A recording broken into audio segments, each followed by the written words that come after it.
Hello people, what's up?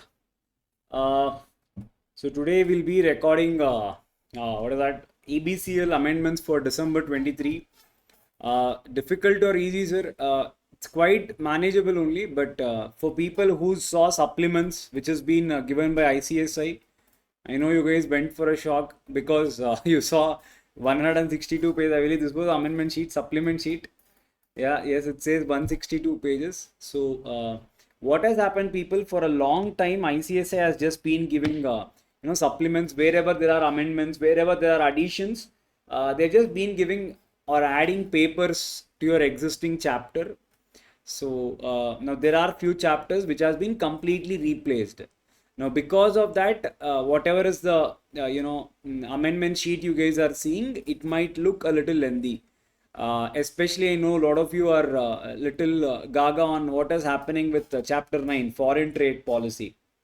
uh, Most of it has been the same. They have not completely replaced everything and all.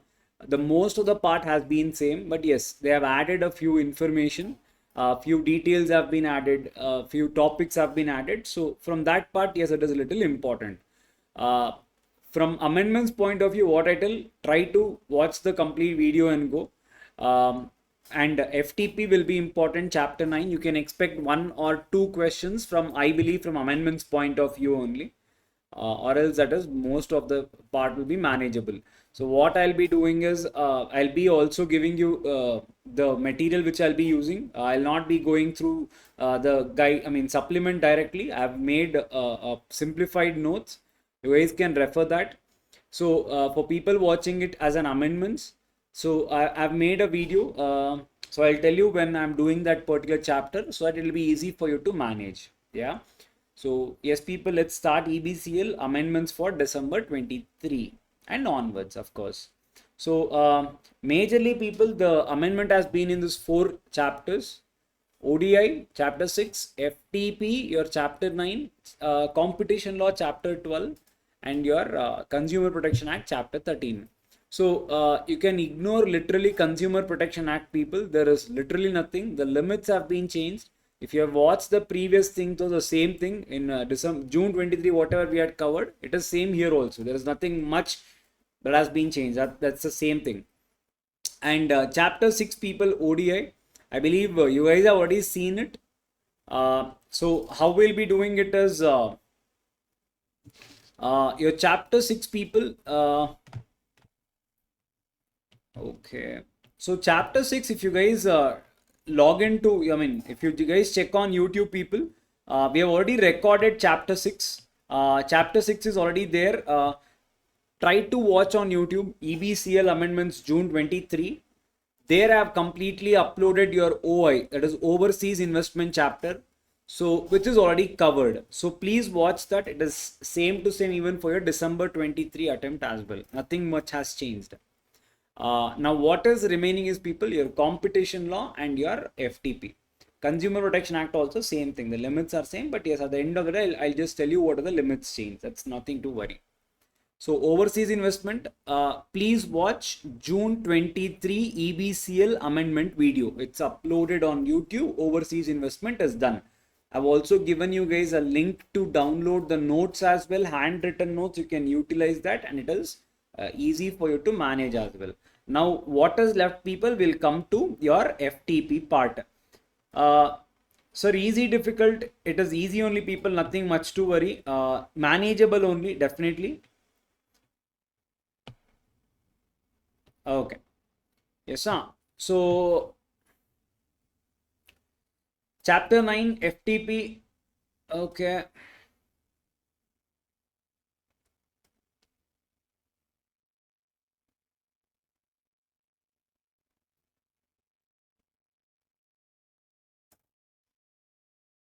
Okay, fine. So people, what I have done, our existing chapter is there, chapter 9 FTP. So instead of doing it as just an amendments, here and there a lot of details have been added. So I'll be completely going through the, I'll be completely explaining FTP from the scratch. So if you guys feel it's like a quick revision, you guys can watch the complete video. If you guys think you already know a particular topic, just skip that particular topic. That also helps. And I'll be giving a link to download this particular notes as well. I've tried to put everything in one place. Have added a lot of information. Foreign policies are always like that. You do not understand the words. We'll have to refer to multiple places to get this idea of this entire particular context. So what I would have done, wherever you guys try to see this, I would have added something called as extra gyan or something like that. So when you're studying, you will know that this is not there in your syllabus, but I would have added it extra. So make sure you guys, to understand only refer that. It's not important from your exam point of view. Yeah. And also for people, whoever is referring to this as an amendment part, you guys can see such things. Amended December 2023. Wherever you find this amended December 2023, these are the newly added topics. So it will be easy for you to remember, refer also. But I believe take a printout of it, but just refer to the new topics only from these things. Yeah.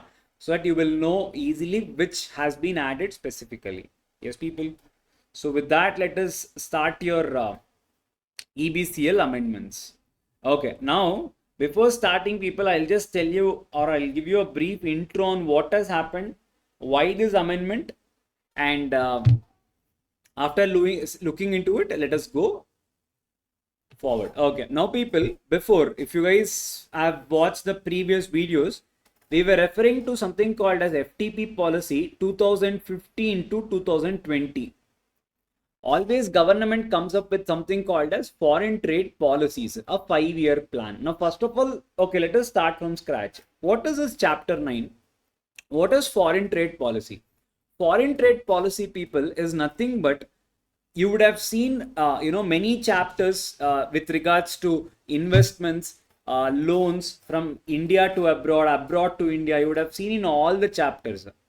Now, what is foreign trade policy? Now, whenever there is a company or whenever there is an organization, enterprise, a person, if at all these people are making any sales, sir, meaning what, sir? If at all you are, or let us take, if at all you are doing any trade, what do you mean by trade, sir? You're basically selling a product or you're basically providing a service. You will be either selling a product or you will be providing a service. Now, for example, imagine if I'm selling say for example, okay, I have a book in front of me. Imagine if I'm selling a book. If I'm selling a book abroad, I'm printing notes, I'm printing books. Yeah, if I want to sell it abroad, I want to sell this pen. I'm a manufacturer of this pen. I want to sell this abroad. Sir, I will be covered under a chapter called as foreign trade policy. Now, sir, if at all you want to sell books, why is foreign trade policy coming into picture? Obviously, people, I'm talking about those sales which are covering sales happening between one country to another country.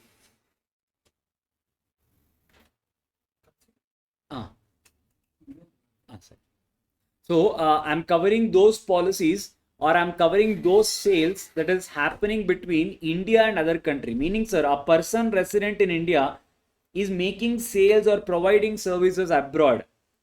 Sir, so if I'm selling my notes, if I'm selling this pen abroad, now I will be covered under this chapter 9. Sir, to sell my pen abroad, one chapter is there. People, to sell your pen abroad is not the only concept. Now, people, imagine whenever I want to make this pen, or say for example, if I want to make or manufacture a book, whenever I want to manufacture a book, now people try to think what and all will happen. Now, sir, if I want to manufacture a book, first thing, sir, I would need some raw materials. Now, say for example, plant-based or whatever is the different types of pages you will get. Imagine if I want bamboo to manufacture pages, that is your books. Sir, plus I would need, heavy plant and machineries. I would need, right, to cut, to align, to stitch, or whatever, to bind. So for all this, I need this one, plant and machineries. So now, basically, whenever I want to buy all this, raw materials, plant and machinery, people always remember, you will have to pay some cost to buy them, raw material, plant and machinery. Plus, there will be so many taxes attached to it. So for example, if I take in India, there will be excise duties, there will be service, I mean, it was there, but a certain part is still there, excise duties, VAT. Now everything is subsumed into GST. Sir, all this, sir, if I add my, whatever is my selling price, now this selling price, people, now imagine, I will arrive at a price, whatever is a random number, I will arrive at a selling price. Now, people, the selling price might be competitive in Indian market, local market. If you want to sell in India, this can be sufficient. Now, imagine, sir, if I want to sell the same pen in Dubai, probably people are selling these books probably at 20 rupees per book. Now, because my cost plus taxes, my selling price is coming to 30 rupees per book. Now, why is this? Now, because of people, this taxes attached to the sale. Now, my price without taxes could have been competent. Now, because the government is adding these taxes, my product is becoming expensive. Now, if I go outside India with this expensive product, who will buy it? My product is no longer competent. So, people to now, whatever this sales that is made from India to abroad, what is the terminology we call it as? We call these things only as exports. So foreign trade policy, people, talks about nothing but exporting of a product or a service. It can be product or a service. Service means, people, imagine I'm teaching. A person from abroad is attending the class. Imagine. Allah, imagine. Now imagine, people. So I'm exporting service. So people, first thing, the benefit we are giving to the country, we are earning forex. It is always good. We throughout the part A, that is what you would have seen. Earning forex is important to India. Now, people, to motivate us, to give us better platforms, government gives us lot of incentives, lot of programs, lot of schemes are there for those people who are into exports. Yes, sir. So this chapter talks about exports as well as imports. Why imports, sir? We'll be seeing. For example, you wanted raw material, plant and machinery. Sir, plant and machinery, a high-tech technology one, sir, that's not there in India. So if you want that, now can you get it? Yes, you can get it from abroad also. So for those things, we have schemes. So, sir, end of the day, there are so many policies, benefits given to you in which they will try to reduce this tax component. Because of that, my selling price will decrease. Because of that, my price also will decrease, which will make my product competent in the overseas market. So that's the overall intention. Yes, so to achieve this, there are various benefits given. So that is what is completely revolving, we'll be revolving around this particular chapter. Now, this is called as, people, I told you, to give a benefit to this particular exporters, or for people who are importing, to give them a policy. Now, where is it written? All these things, the benefits, what are the schemes that is available to you? Where is all this written? All this is written in one policy, and that policy is called as foreign trade policy, and that is only called as FTP. Now, people, before coming to this particular thing, earlier, people, we had something called as foreign trade policy 1520. It was given in the year 2015. It was valid until 2020. So foreign trade policy was always a 5-year plan. So now what happened, people? In the year 2020, we all know what happened. Because of pandemic, the foreign trade policies were not changed. They had kept it same. They started pushing the same foreign trade policy every year, and they extended it for 3 years. So whatever was the policy that was there for 15 to 20, the same policy was extended every year until, people, 31st March 2023. The same policies were in place.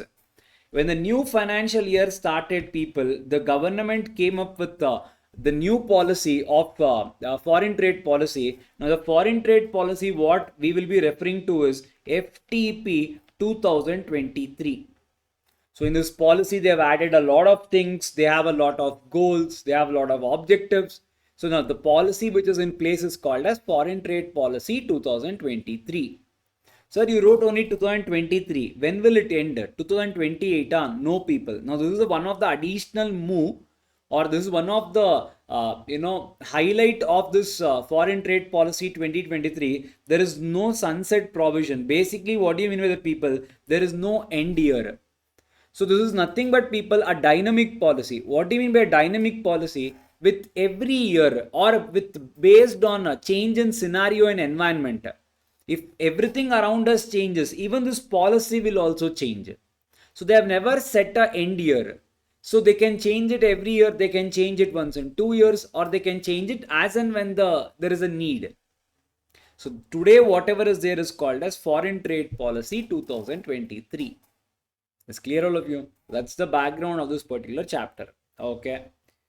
So once we saw that, see what is the tagline? Goods and services are to be exported and not taxes. So if you attach taxes and send people, the overall in the global market, the competitiveness of the product will be lost. You will be not able to survive with the foreign markets. So you have to keep your prices competitive. To achieve that only we have this particular chapter. Understood? Yes. Okay. Now the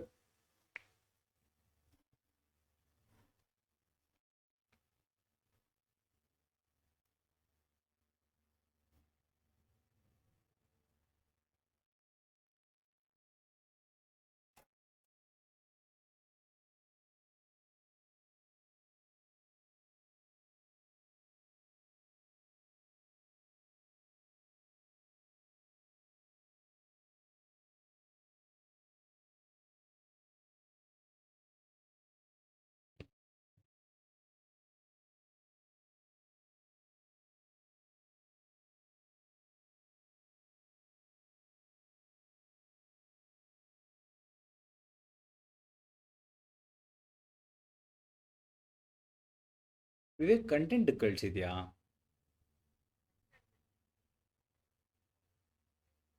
ಸರಿ. Okay.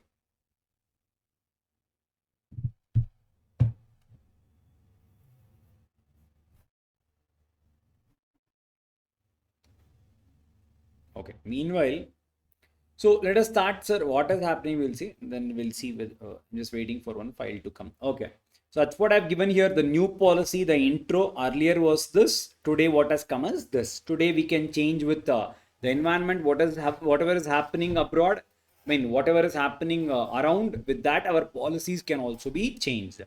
The key highlights of FTP 2023.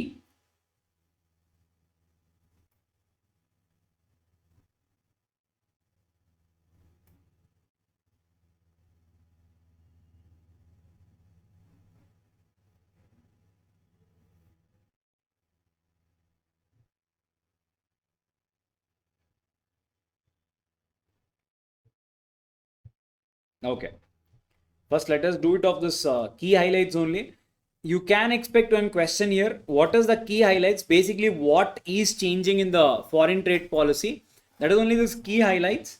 And after that, there is an extended question to that only for the key highlights.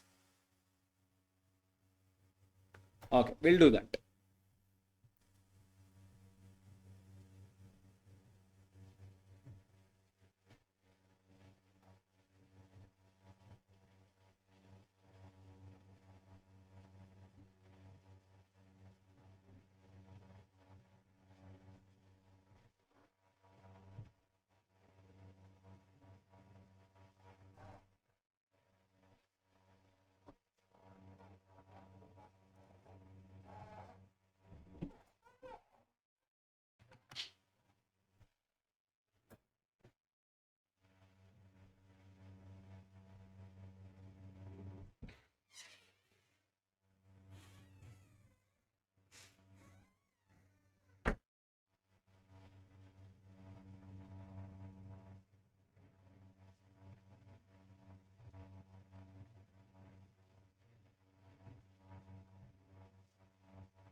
So, sir, what are the key highlights of FTP policy 2023? The first thing, people, the process of re-engineering and automation. What is this process of re-engineering and automation, people?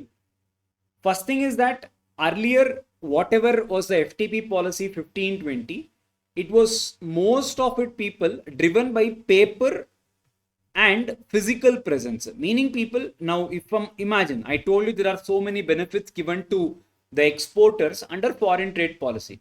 Now earlier what used to happen, now whatever are the claims you guys have to do, everything was manual. Second thing, you have to physically appear. Now what is happening, people, we are moving towards IT based benefits, that is your system based benefits. We are going towards paperless and faceless. Faceless means, people, without having to have your physical presence. So everything is happening over a IT built software. That is what they are telling you. That is the first highlight. Process of re-engineering and automation. They are trying to bring in automation to it instead of having to physically come and all that. Yes. So okay. See, duty exemption schemes for export protection will now be implemented through regional office in a rule-based IT system environment, eliminating the need for manual interface. Yeah. Okay. Yes, sir. Okay. Town for export excellence. We'll be seeing this. You can expect a question here. Remember, the concept is called as T. I'll be giving you. I have a note. We'll be doing it. Not to worry. Yes. Hello. Vivek, ಅದು black and white ಬಂದಿದೆ, colour ಸಿಗುತ್ತಾ? ಹೌದಾ? ಹಾಂ, ಅದು ಇದು mobile ತೆಗ್ದಿರೋದು ಅಂತನಾ? ಹೌದಾ? ಅದು ಸ್ಕ್ಯಾನರಲ್ಲೇ ತೆಗಿಯೋಕ್ಕಾಗಲ್ಲ? ನಂಗೆ ಅದು ಪರವಾಗಿಲ್ಲ, ಅದು ಎಷ್ಟು ಕಟ್ಟಾಗ ನಾನು ಈಗ ಮಾತ್ರ ಬರೀತೀನಿ, ನಂಗೆ ಅದು ಹಾಗೆ ಕಳಿಸಿ. Okay.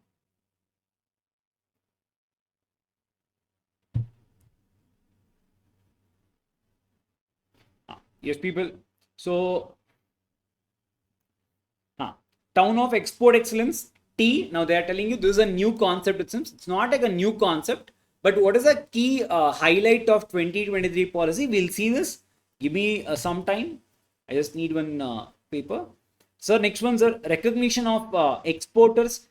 So for people who are already watching it, the previous thing, there was something called as a status holder certification. The same thing, people, there are changes in some the status holder. Now what is it? We will see. Remember, there is a key highlight in a status holder thing also. When we are doing that, we will see what is that and everything. Yes. Okay. Promoting export from the districts. Now what is promoting export from districts, people? Okay, 1 second. Okay.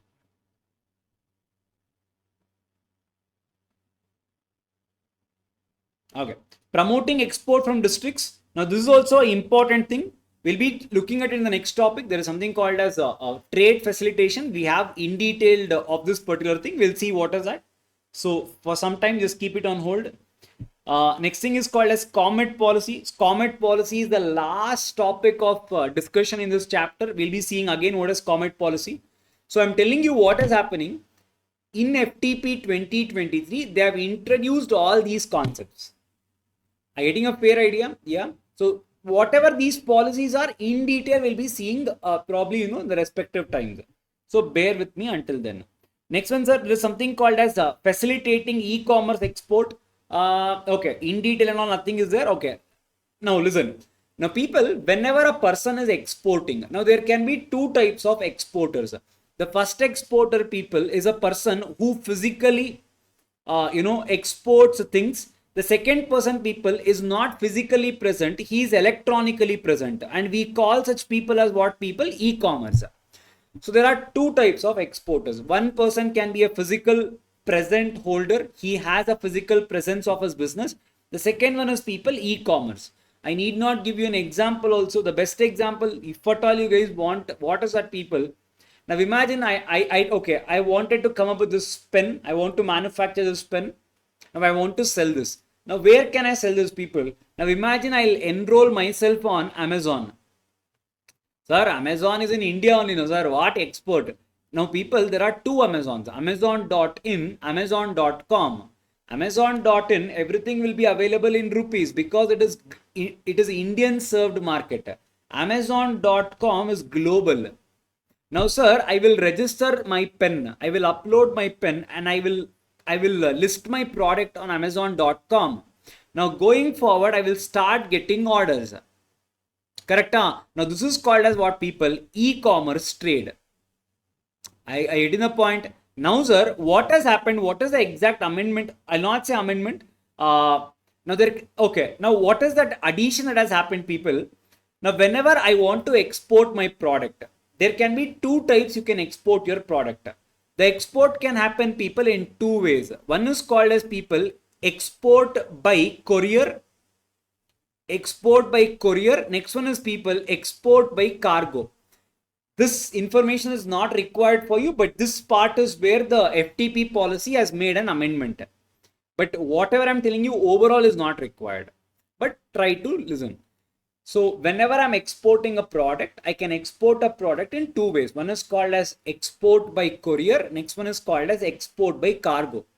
Export by courier means, people, now you can imagine this way. Now there are a few service providers. You can take it this way. Now, if at all the value of the export I'm doing, if the value of the export earlier, people, if at all it was up to 5 lakh rupees, you can export your product through something called as courier mode. If the value of the product was beyond 5 lakh rupees, you have to export your product through something called as cargo mode. Technically, it's same, people. It goes through either ship or it will go through airways, any of it, but it will be exported through ship or airways only. But what is the difference? In courier, people, the value of the consignment is small. You can see it's only 5 lakh rupees, up to 5 lakh. So I can be, now imagine, people, there are so many people exporting textile business. I can be a small person. Imagine I am a very small person. I want to manufacture instruments, tabla or veena. So I'm a very traditional, small scale manufacturer. My orders will not be into crores and all. My one tabla can cost me, say for example, 20,000. I can get an order of, say for example, some 5 tablas. So per consignment, my value is not more than 5 lakh rupees. So for me, detailed export procedures were not required. I need not go through customs port and all. We'll be seeing all that. Instead, what I can do, there are these courier service people. What do you say? What DTDC people? FedEx? There is one more, Ship Rocket. Now these are all the service providers. Now what I can do, I can give my product to them, and the exporting through courier is the easiest way. It is just like you sending your courier only. It's so easy. But sir, the moment you get into cargo, you would have seen movies. No, big ships will be there. In the big ships, there will be these iron containers. Or in the movies also, they will show you the harbors. Behind, there will be big iron containers. Now, this will come under cargoes. Your material is going like hefty. You're doing a very big, large scale sales.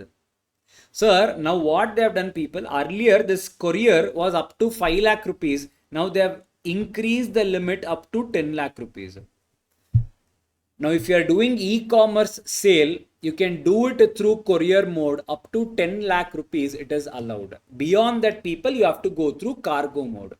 Cargo, people, is a time-taking procedure. I'll not say too time-taking procedure. In FTP policy, that is also one of the benefits they have added. But yes, compared to courier, cargo is time-taking. Understood, all of you? Now, this is the key highlight. That is what they have added. This is what it is.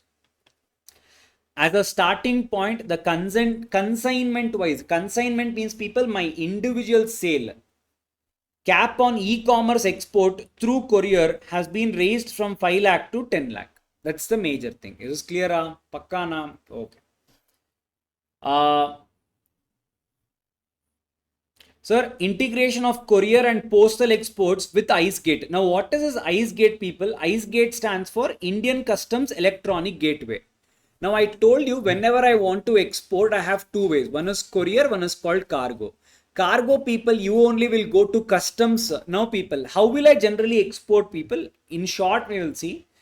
Let us imagine this is India. Now, sir, let us take any port. Let us take, for example, let us take, for example, Mangalore, or let us take Vishakhapatnam, any of our ports.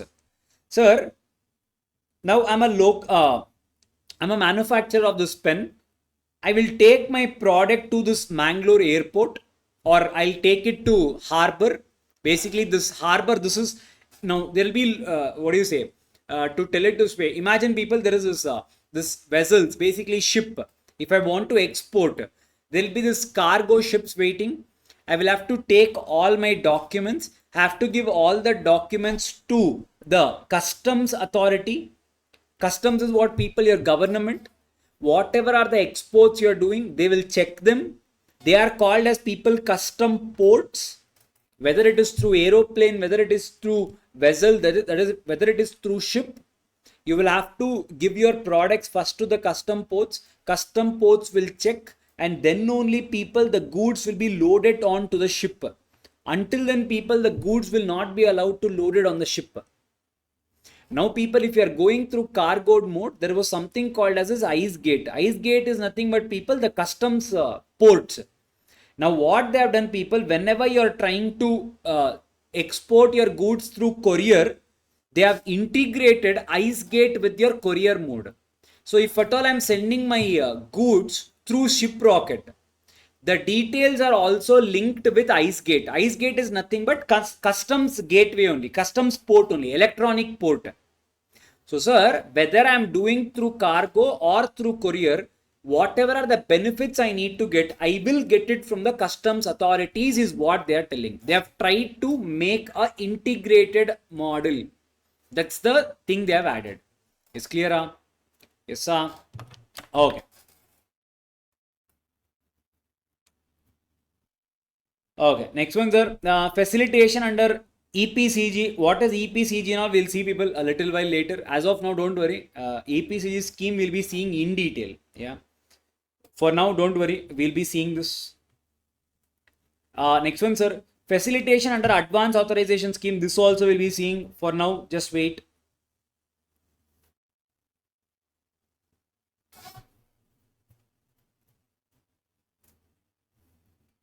Okay. Next one.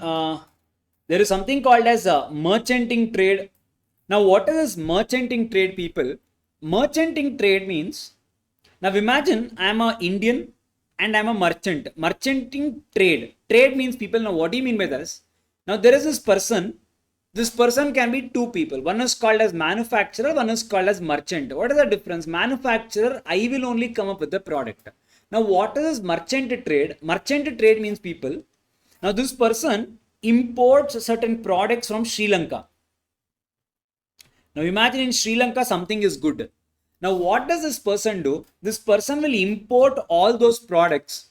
He will not bring into India. Like that only he knows this product has a very good demand in Australia. So what will this person do? He will import certain goods. He will export it like that only to another country without the product touching Indian borders. Now this is only called as, people, merchant trade. I will not physically bring the product into India. So such things are called as what, people? Merchant trade. So regarding merchant trade, they have added certain information. Now what is that? To develop India into a merchanting trade hub, FTP 2023 has introduced provision for merchanting trade. You can do it now, it seems. What do you mean by that? Merchanting trade of restricted and prohibited items under export policy would now be possible.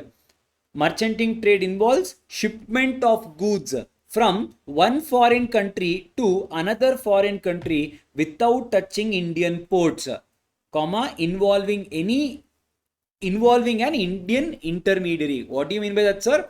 I'm importing it from a foreign country. I'm exporting it to a foreign country. And who is doing this? Our Indian is doing that. The product is not entering India. Such thing is called as what, people? Merchanting trade. Okay. This will be subject to compliance with RBI guidelines and won't be applicable for goods or items classified in the CITES and SCOMET list. In the course of time, this will allow Indian entrepreneurs to convert certain places like Gift City. What is Gift City? I hope you guys know what is Gift City. What is Gift City? Your Gujarat International Financial Tech City. We had seen in IFSC chapter also, if you guys remember. So they're telling for such places, whoever are doing trade, it will always boost up our Indian economy. That is what they're telling. Yes, sir. Okay. Now, sir, 1 second.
Okay. Yes, sir. So now what they're telling you people, this will be subject to compliance with RBI guidelines and won't be applicable for goods or items classified in the sites and comment list. Now, what are that, people? Three things I'll tell you in merchanting trade. First thing, now India allows merchanting trade. That is what we learned. Okay. Second thing, the beautiful thing is that the merchanting trade of restricted and prohibited items under export policy would now be possible. Now, what do you mean by that, people? Now, imagine if I look at my exports, certain things are specifically prohibited. I cannot export certain things. And I'll say, for example, live animals or something like that. I cannot export. Now, whatever those policies are, that will not be applicable to merchant trade. You can still do it. Even though it is prohibited or restricted according to the export list of Indian policies, that will not be applicable to the merchanting trade. You can do it. Second point. The third point, people. However, the merchanting trade is always subject to two things. What is that, people? The first one is called as CITES, CITES. Second one is called as COMET. So I'm telling you, the merchanting trade will be subjected to two things. One is called as CITES. Next one is called as COMET. In your syllabus, people, they have not even given you the full form, so don't worry. Whatever this CITES, the CITES stands for, people, Convention on International Trade in Endangered Species. Convention on International Trade in Endangered Species. This is not even there, the full form. They're just given as CITES. Now, what is it? For example, people, there are certain, flora, fauna, certain, what do you say? The live animal thing and all. Now, these things and all, certain things will come under CITES. They have given a specific thing. It's called as CITES. Under the CITES, people, there are certain endangered species, certain flora and fauna, basically your plant based and all have been added. So if you want to do that, yes, your merchanting trade will be subject to these policies, CITES and COMET. However, if something is not there in CITES, then people, you are free to do. So three things, people. Merchanting trade is allowed. Any restricted prohibited item can also be still traded. However, subject to CITES and COMET. COMET, people, will be doing a little while later. So for now, don't worry. Yes, sir. So remember and go merchanting trade, a newly added thing. Yes, sir. Next one people is called as amnesty scheme. Okay, now there are two additions people. I expect a question to come from these two things. So pay attention. Now one is called as, people, I'll give you a link to download this also. So don't worry. No, concentrate. Now there is something called as people.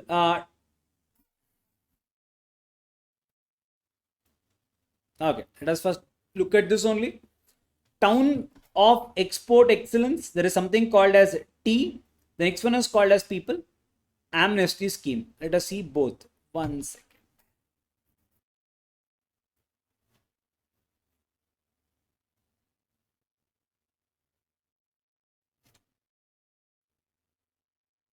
Okay.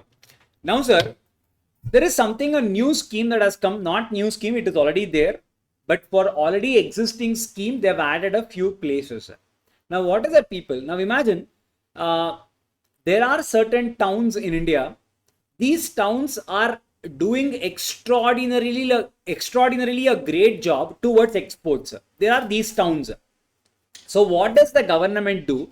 The government recognizes these towns because they are doing so much to the exports, and they give more and more benefits for these places, and they identify them with a name, and that name is called as people towns of export excellence. Look at the name itself, towns of export excellence. They have already proven they are doing extraordinary exports. So these townspeople, whatever are the benefits that is given by the government, these benefits will be first directed towards the places or the companies or the person. If you are an exporter, if you are coming from these towns, you will be given more and more preferences. And such things are called as people towns of export excellence. Now you are saying it is already there, no sir, then what is the amendment here? That was not there in your syllabus, but this scheme was there. Now what is that scheme, people? This towns of export excellence in India, there were already 39 towns which were recognized. There were already 39 towns which were recognized. Now sir, what are those 39 towns? See, these are the 39 towns. Can you see? Tripur. Tripur is known for hosiery. Hosiery is something again related to cloth, textile. See, Ludhiana, woolen knitwear. Yes, Panipat, woolen blanket. Kannur, handlooms. So you can see there are already 39 towns. Can you see this? There are these 39 towns. Correct? Huh? Now what is the amendment, sir? For these 39 towns people, they have added, where is that go? Okay. They have added people 4 more towns to this list, and the 4 more towns people is called, these 4 towns have been added. Now which are those 4 towns, sir? Faridabad has been added to the list of 39, so it becomes 40, 41, 42, 43. So existing people, now there are 43 towns of export excellence. So sir, 4 new towns, namely Faridabad, Mirzapur, Moradabad and Varanasi, have designated as towns of export excellence in addition to the existing 39 towns. Now what if, sir, what is T? Regarding this T only I have made. Now what does it see here? Number of towns have emerged as dynamic industrial clusters contributing to India's export. What do you mean by industrial cluster, people? Now if I look at, now imagine if I tell you a place, Kanchipuram. What is one thing you guys can think of? Kanchipuram saris, correct? Now Kanchi saris, Kanchipuram saris. Now the entire town is working towards one product called sari business. Now that is called as industrial cluster. Group of people who are doing a commonly exported product. So for them, to facilitate them, if you're coming from a town and if your town is known for such export, now we saw that handloom and all, if you're coming from such place, if you are doing that trade, you will be benefited. Yes, sir. See, this scheme recognizes such clusters. Handy, that is, people, I'm not telling, now imagine if you are from Kanchipuram, and if you are doing something other than handloom, if you are doing something other than sari, you will not get this benefit. It will be given only to those people who are doing the specific identified category. So the scheme recognizes such clusters with a view to maximize their potential enable them to move up in the value chain and tap new markets. So you're already doing good. We'll what do you say? Will encourage you more in terms of giving you more and more benefits, more and more policies, so that you can contribute more to the country. Yes, sir. Clear? I know few of you can have a doubt. They're already doing good, no, sir. Why give benefits to them? People, they are doing good. That's the reason they want to push them more. You guys can be thinking, sir, what about those towns which are not recognized? For them, there is a different scheme. I'll be telling you. It is something which is related to districts. I'll tell you when we are doing that. Clear? Okay. How to qualify? Now, you guys can have a doubt. Sir, what is the criteria to become a T? Now, I also want to become a T. Now, how is it possible? Can any town become a T? Anyone can become a T, provided there is a particular limit of exports you guys have to do. If you do that, people, then yes, you guys can categorize yourself as a T. Now, what is that, people? See, which town can become a T? The selected towns producing goods of 750 crore or more. So people are not telling one person, the entire town together, and that industry I'm talking, handloom. If at all they are doing 750 crore or more, sir, and if it is handloom, handicraft, agriculture and fishery, it's only 150 crore. So if it is any other industry, people, 750 crore or more. If it's handloom, handicraft, agriculture and fisheries, these four, if you are doing 150 crore or more, then people, your town can be called as a T. Clear? Yes. Next one, facilities available. Sir, what if I'm a T? What will I get? See, recognized association of units will be provided financial assistance. You will be getting financial assistance. Okay, sir. So what? Sir, you will have a financial assistance to what? Under a scheme called Market Access Initiative Scheme. That is only called as MAI. They have not even given you full form. I gave you the full form. Yes, sir. Market Access Initiative Scheme. It's nothing but, people, government will be giving funds to these exporters, like loans. You guys can get benefited out of it on a priority basis.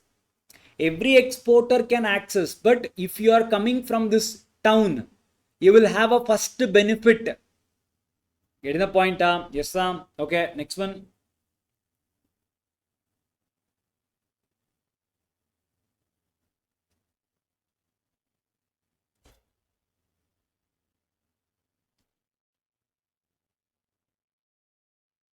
Okay, next one, people. There is something called as common service providers in these areas are entitled for EPCG scheme.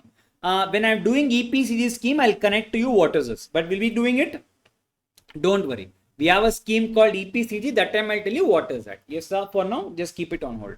That's what I've given. Note, 4 new towns have been added to the existing 39 T's. Yes, people, from exam point of view, possible question. T. Clear? Yes. Okay. They understanding it? Okay. Next one, people, again important. There is something called as amnesty scheme. Just give me a moment.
Okay. Now we will concentrate. Uh,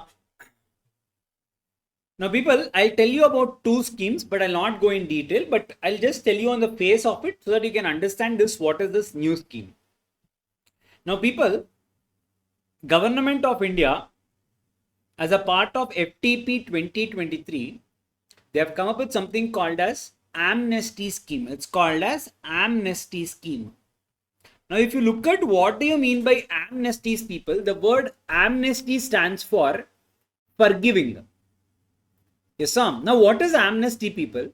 Now, imagine there are two schemes, people, which have been in India for a really long time. The two schemes are called as, one is called EPCG, next one is called as advance authorization. Don't even worry if you're not understanding why, people. See, this is advance authorization, this is EPCG. You have it in detail. So for now, don't worry. But to understand this amnesty scheme, you need to know that. That's the reason I'm explaining it. Yes, huh?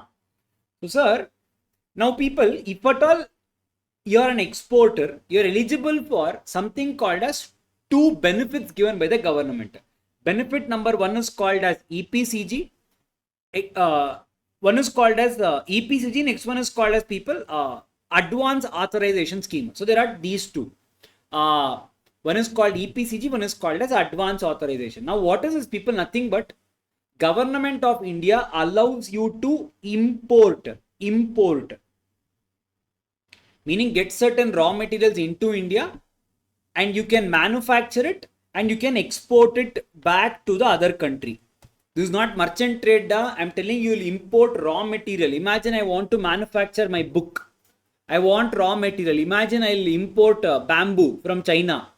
I will take that bamboo and that bamboo I will use it as a raw material. I'll make it as a book. I will export this book to outside India.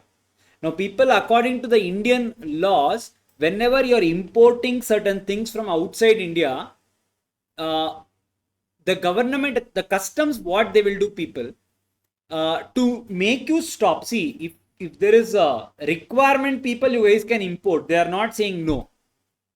Even in spite of the product being available, why are you guys going for import? Now, make in India. If you guys go on depending on outside India, remember, always you need to keep paying in dollars. Your foreign reserves will keep going down, which is never good for the country. So what they will do, people, whenever you are importing goods, there is always a heavy duty charge. You can take it like a tax. It's called as import duty. A heavy tax is charged on you. Now, sir, what is happening? Because I've imported bamboo, they added certain dollars as import duty and I got it into India. Meaning, sir, they added the import duty, sir. I paid tax, sir. I got the bamboo inside. I manufactured, now I exported. Now, what did we start this chapter with? We should only export product, not taxes. Now, indirectly, my government only increased my price, right? So, there are certain benefits given to you. If at all you are exporting the products, whenever you are importing certain things, on those things, people, you have been given a benefit. Meaning, this import duties and all need not be paid. Without paying only, you can get it inside. Understood? Regarding that in detail, we'll be seeing. So, sir, now what is that, people? But remember, whenever they give you this benefit, obviously, people, it comes with a cost. Now, what is a cost, people? If at all I'm allowing you to bring inside 100 rupees worth, import duty, I did not collect it from you. If I have to give you this benefit, obviously, people, I will expect you to generate more money so that I will not collect this 100 rupees from you. What do you mean by that, sir? To get this 100 rupees, people, the government can tell you to at least export 6 times of whatever as a duty you saved. I did not pay 100 rupees worth import duty. They can tell me to save that. If at all you want this benefit of not paying import duty, the government can tell me to export 6 times of whatever is the import I saved. So, people, if I have to get this benefit this year, I will have to make 600 rupees worth export. So, sir, when I'm taking, I will say, okay, sir, I will do. What if I do not do? When I'm taking it, I'm telling you, sir, I will do it, sir. For now, give me the product. I got the raw material. But by the end of the time, people, I was not able to achieve this. This is called as what, people? Export obligation. I'm letting you to get the product inside, provided I have an obligation on you. The obligation is called as export obligation. You have to do 6 times. The times and all will change. When we are doing the topic, we'll see. But I'm just telling you on the face of it. You have to achieve this. Now the question is, what if I'm not able to achieve? Obviously, people, whatever I exempted you, 100 rupees you did not pay, no. Sir, imagine, out of 600 rupees, I achieved 400 rupees. 200 I did not achieve. So people, proportionately, out of this 100, you achieved whatever is the 400 worth. 200 you did not achieve. So proportionate to that, I will tell you, you have to pay back at least 30 rupees exempted. I'm just giving you an example. 70 rupees you have achieved, 30 rupees you have not achieved, you have to pay it back. That's the first thing. Second thing, people, obviously, now whatever is this export obligation and all, the 600 rupees, within a year and all, they will not give you the target. Generally, they will give you 5 years, 6 years and all, or 2 years, things like that. Now imagine 600, 6 times target was given to you to achieve within 6 years. It was given to you to achieve 600 rupees in 6 years. You did not achieve. Now they are telling you to pay back 30 rupees. People, for 6 years, 30 rupees means you only got benefited, no? So what does customs do? Customs will also charge interest on whatever is the duty saved. Meaning, people, 100 rupees you guys, we had exempted, no? You did not pay duty on that, no? We will also collect interest on it. Yes, sir, this is the background. Now, people, a lot of exporters, obviously, they were not able to achieve this obligation. The cases were filed against them. Cases are going on. So once in a while, people, this is not new. Government of India keeps coming up with this something called as amnesty scheme. Amnesty scheme means, people, nothing but let us try to settle our dispute. We have a fight going on. No, let us try to settle it. They got it in GST also, indirect tax also this was introduced, direct tax also this was introduced. They introduced the same thing even in FTP. That is only called as amnesty scheme. What is amnesty scheme? Let us try to, settle our disputes or settle the litigation. Now, what is the settlement, sir? They'll tell you, instead of paying this amount, pay a little amount. They are not telling, hey, Goda, you don't even pay me 1 rupee. That becomes anyaya. That is not what is happening. Instead of paying some hefty amount and all, they will collect a little lesser amount. That scheme is called as amnesty scheme. If I am not wrong, people, pakka question, people, 5 marker question or 3 to 5 people. Pakka question will be there on amnesty scheme. 100%.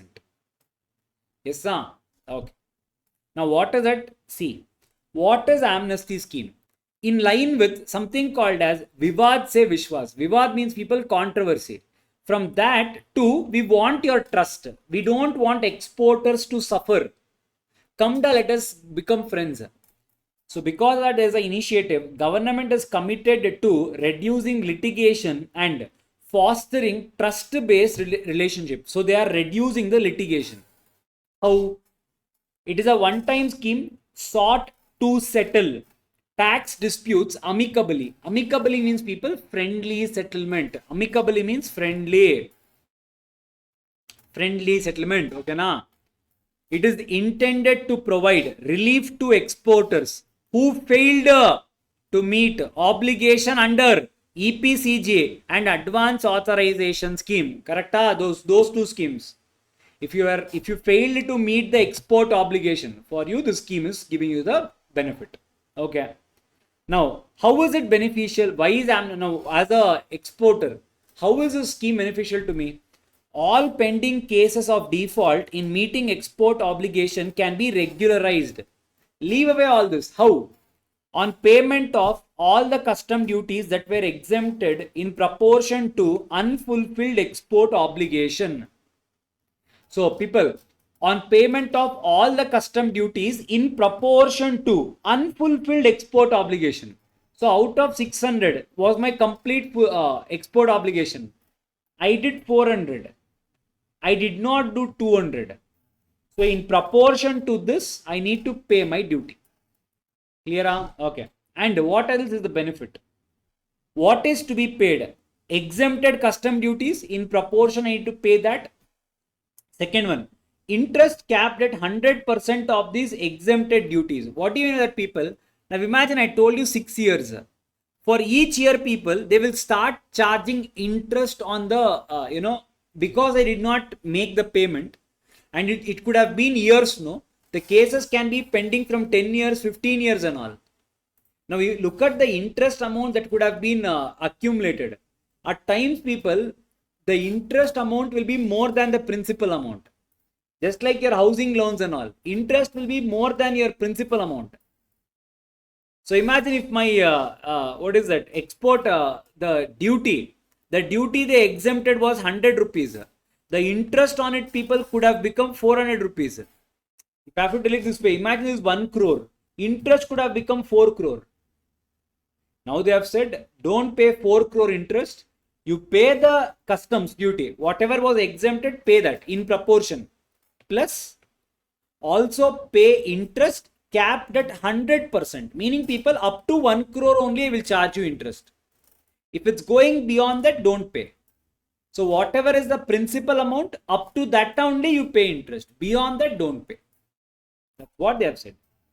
Interest capped at 100% of these exempted duties. Yes, okay. And this is the third benefit. No interest is charged on additional customs duty. Okay. No interest is charged on additional customs duty and special additional customs duty. Special additional customs duty. Yes, sir. No interest is charged on additional customs duty, special additional customs duty. Meaning, people, whenever you guys are seeing something called indirect taxes, you will be seeing there are so many types of customs duty, people. There will be something called as basic customs duty, countervailing duty, additional customs duty. There are so many duties. So the interest will be charged only on the basic customs duty. Other thing, people, there will be no interest charged on it. You just pay the normal duty, sufficient. On that, don't pay interest. What does this and all? Probably in one place, I might explain you a little. Yes, sir. What are the different types of customs duty? For now, just remember, interest will be charged only on the basic customs duty, but it will not be charged on any other customs duty. Yes, sir. What is the other types of customs duty? We'll see. It will basically come in. Hey, if you guys have seen indirect tax, no, customs, you'll be knowing all this. Correct? No. Yes, I forgot. Here, this is called as amnesty scheme. This is called as a T and this is called as amnesty scheme. According to me, T and amnesty scheme, you guys can expect a question. Important. Clear? Yes, sir. Okay. I hope you guys understood that.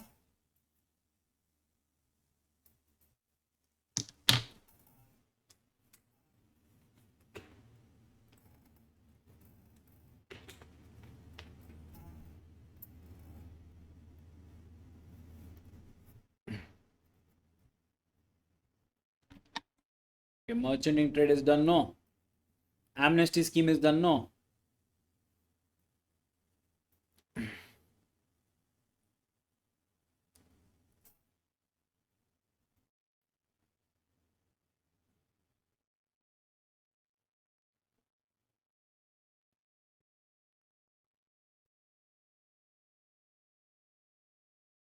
Okay.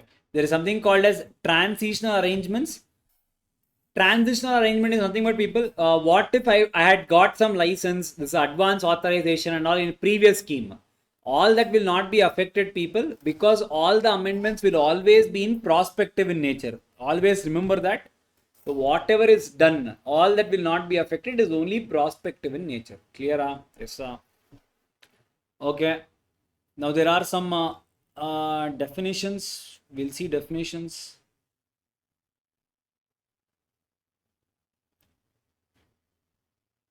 Okay, we'll see the definitions.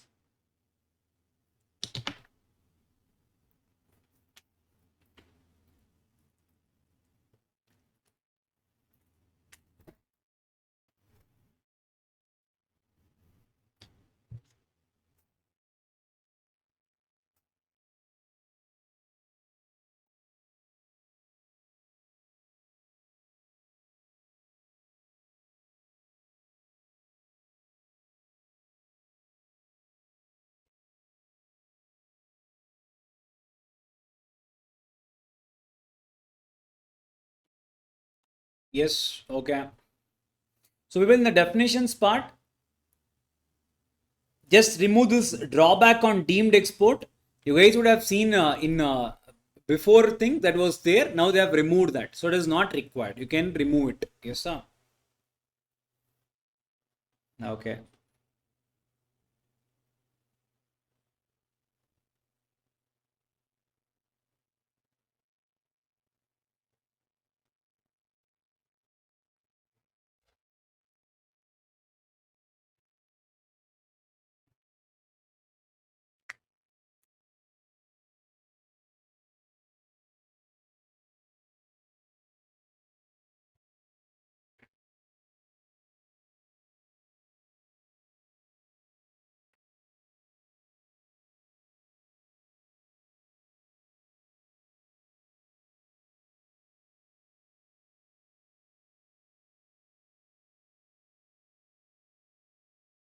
Okay. Now, sir, this entire topic, people, something called as a trade facilitation and ease of doing business is newly added. There are around 16, 17 points. It is newly added. So for people who are watching after your previous videos, pay attention here. Yes, sir. Okay. Certain things are important, not everything. Okay. There is something called as trade facilitation. Trade facilitation means, people, to achieve the trade, whatever is required, and the trade to happen easily, whatever are the initiatives required, certain initiatives have been taken by the government itself. Now, what are those initiatives? First thing, people, they have formed something called as National Committee on Trade Facilitation. Now, what is this NSTF people, NCTF people? NCTF, now you can imagine this way. There is something called as World Trade Organization. Now, people, World Trade Organization, there is something called as World Trade Organization, and the World Trade Organization, people, all the member countries. Now, for example, India, US, UK, we are all party to one agreement, because we are all coming from the different countries. We want this foreign trade to happen smoothly. So because of that, what we have done, we have been a member to a agreement, and that agreement is called as, people, Trade Facilitation Agreement. So WTO has come up with an agreement called as Trade Facilitation Agreement, TFA. So this TFA, even we are also member nation to this Trade Facilitation Agreement. So whenever a sale happens internationally, there are certain rules and regulations which are followed in all the countries. So in the same way, people, for that, India is also a member country. Now, this trade facilitation agreement, people, they will have certain points which all the countries have to follow. Now, who will check that whether India is following all those points or not? Who will check? To check that only, people, they have formed one committee. That committee is called as National Committee on Trade Facilitation. Sir, what is this committee's main purpose, sir? Or why was this even formed? To make sure whatever is this, the trade facilitation agreement, that is made sure that is complied, it has been implied in the respective country. Now, sir, the trade facilitation agreement, see the TFA comes up with 4 pillars. What is TFA? This is the TFA, Trade Facilitation Agreement. It has 4 pillars. Now, what are that, people? Transparency, focus on improved access to accurate and complete information. So the trade facilitation agreement says, whoever are the business people who are working in your respective countries, whatever are the information or benefits, whatever is applicable for them, whatever is available for them, it has to be easily available in the domain. They have to be known about it. And how do you do? We don't know. But the information has to be transparent. You have to improve towards that. One pillar of TFA. Second one, technology. I told you, people, go away from paper to paperless and faceless model. Third one, simplification of procedures. Don't have a tedious procedures. Ease of doing business, that only, no? So try to cut down your procedural parts. Third one. Fourth one, infrastructure augmentation. What do you mean by that? When I'm talking so much about exports, give them sufficient infrastructure facilities so that they can achieve these exports. That can be people like electricity supply in the towns, I'm telling. It can be ports, sufficient ports, warehouses. Now, what is warehouse? Go down. Whenever you take your goods, you want to export it. What? The ship will come on time. Huh? Train only will not come on time. How will ship come on time? Where will you keep your goods till then? So there are these warehouses. So provide those infrastructure facilities. So this is a pillar. This is the main purpose of the trade facilitation agreement. If our country is a member to that, you have to make sure all these are present in your country. So sir, whether all these are present in our country or not, this NCTF will take place. Yes, sir. So they will take care of, see, these are the pillars. Now, National Trade Facilitation Action Plan aims to achieve, see, simplification of procedure. That's the reason. Improvement in ease of doing business. Correct? Simplification in procedure. Reduction in cargo release time. Meaning, customs authority will make you wait. That time is reduced. Correct? Next one. Technology development. See, paperless regulatory environment. So, the pillars are taken that has been implemented in India. Sir, infrastructure augmentation. See, improved investment climate through better infrastructure. Roads, all those things will be developed. Understood? Clear? Pakkana? Okay, that's all. Simple. Okay, question, but you can, I'll write a small Q. Okay. Yes, sir. Next one, free passage of export consignment. Free passage of export consignment. Now, what is this, sir? They may not ask, but what is that? I'll tell you. Now, according to Foreign Trade Policy 2023, they're telling you the customs authorities do not delay the export at any cost. If you guys have any doubt, ask for an undertaking. Give a declaration, but don't withhold the product unnecessarily. You should not stop the exports. Keep on exporting. Don't withhold without any reason. That is called as free passage of export consignment. Consignment of items meant for exports. I want to ship my books and pen. Shall not be withheld or delayed. Customs authorities, don't stop me, please. Why? For any reason, by any agency of central, state, whoever. But if you have a doubt, what is that doubt? I'm smuggling. I might be doing, what is that? Drugs and all I can be selling. No. Movies and all they will show not without paying customs duty and all. What if I'm doing that? They're telling a customs authority, if you guys have any doubt like that, ask for an undertaking. Undertaking means what, people? Declaration. Tomorrow if something happens, I will catch hold. Make him sign. Now you send. After that, you can look into the matter. Yes, sir. So, ease of doing business, sir. Time is saved. If not, imagine, I have a doubt. Keep the goods there. 10 days, 15 days, 20 days. They are reducing that. Understood? Sir, next point is connected to that. Next one. No seizure of export related stock. Meaning, I want to export my books. Those consignments cannot be seized. Many people, you have seen various places, no. Essential Commodities Act, all those places you have seen, no. The authorities have a right to seize the goods.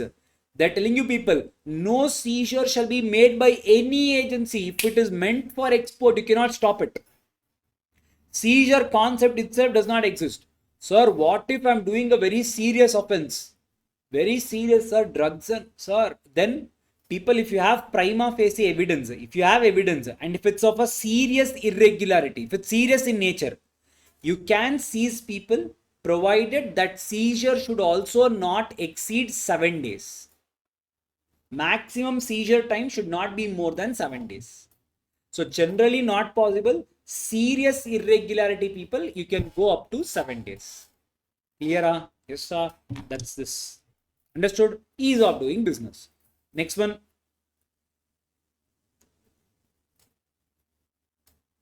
Sir, export of perishable agricultural products. Sir, I want to export paneer. I want to export perishable products. I want to export vegetables, apple, Kashmir apple and all I want to export, sir. Sir, if you take too much of time, the product only will perish, no, sir. So for them people, the system will work in a different way. They have introduced very, simple procedures to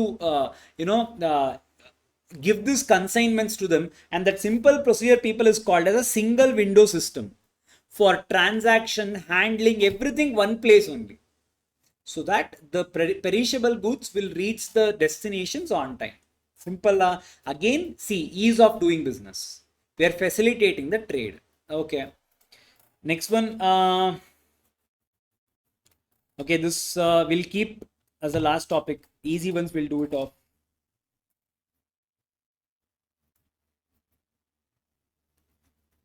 DGFT online customer portal. Okay, simple.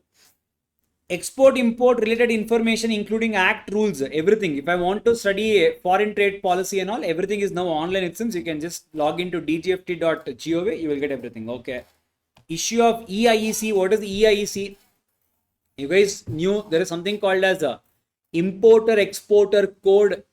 Now that importer exporter code, earlier now it was manual people, now they have made it electronic. What is importer exporter code, people? IE code. IE code in India, if you are doing any import or export, this is not applicable to personal use. I'm talking about commercial in nature. If I'm doing import also, if I'm doing export also, I have to apply to DGFT. DGFT is the authority, people, which will implement foreign trade policy. Directorate General of Foreign Trade. Sir, I need to apply to them. They will give me this license. That license is called as, people, IE code. It is called as import export code. You would have seen this in setting up of business entities also, licenses. Correct? So that's what they're telling you. Now it is made electronic. Earlier it was manual, now it is electronic. Okay. Next ones are easy ones, we'll do up.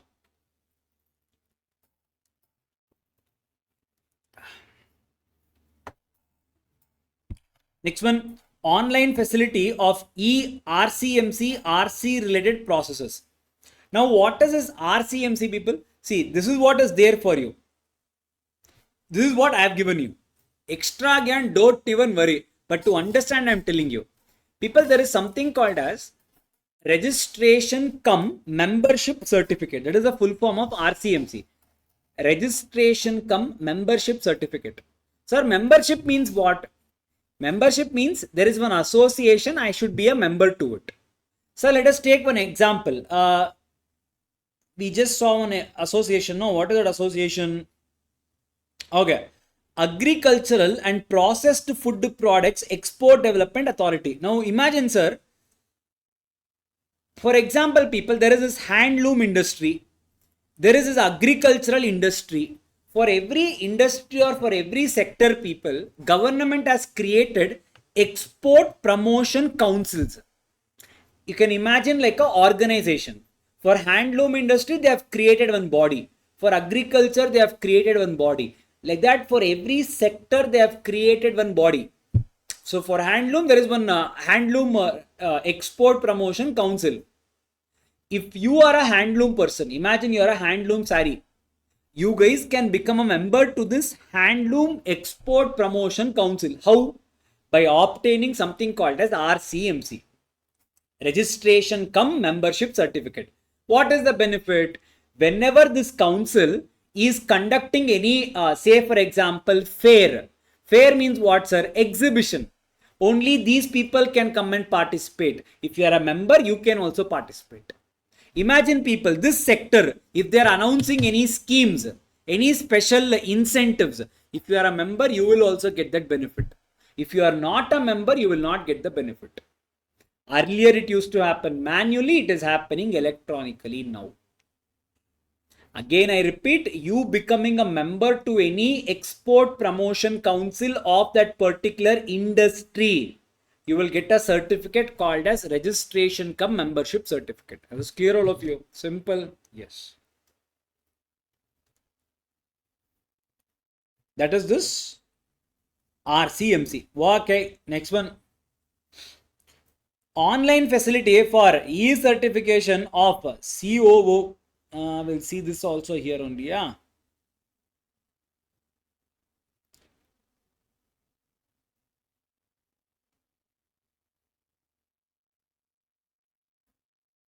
Okay, we'll see this of here only.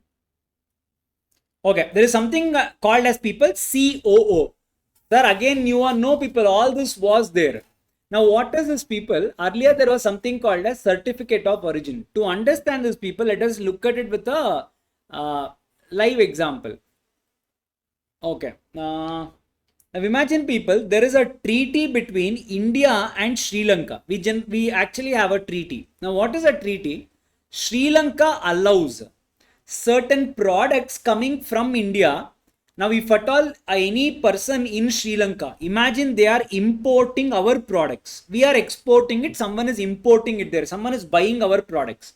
Generally, what will a country do? Just like India is doing, if you are importing the products into India, they will levy a duty on it. The tax will be levied, obviously, to make the product expensive. Now, what will Sri Lankan government do? We are reducing the taxes and sending. What if they levy a tax on it? The product will become expensive. So, the people in the local market will not buy.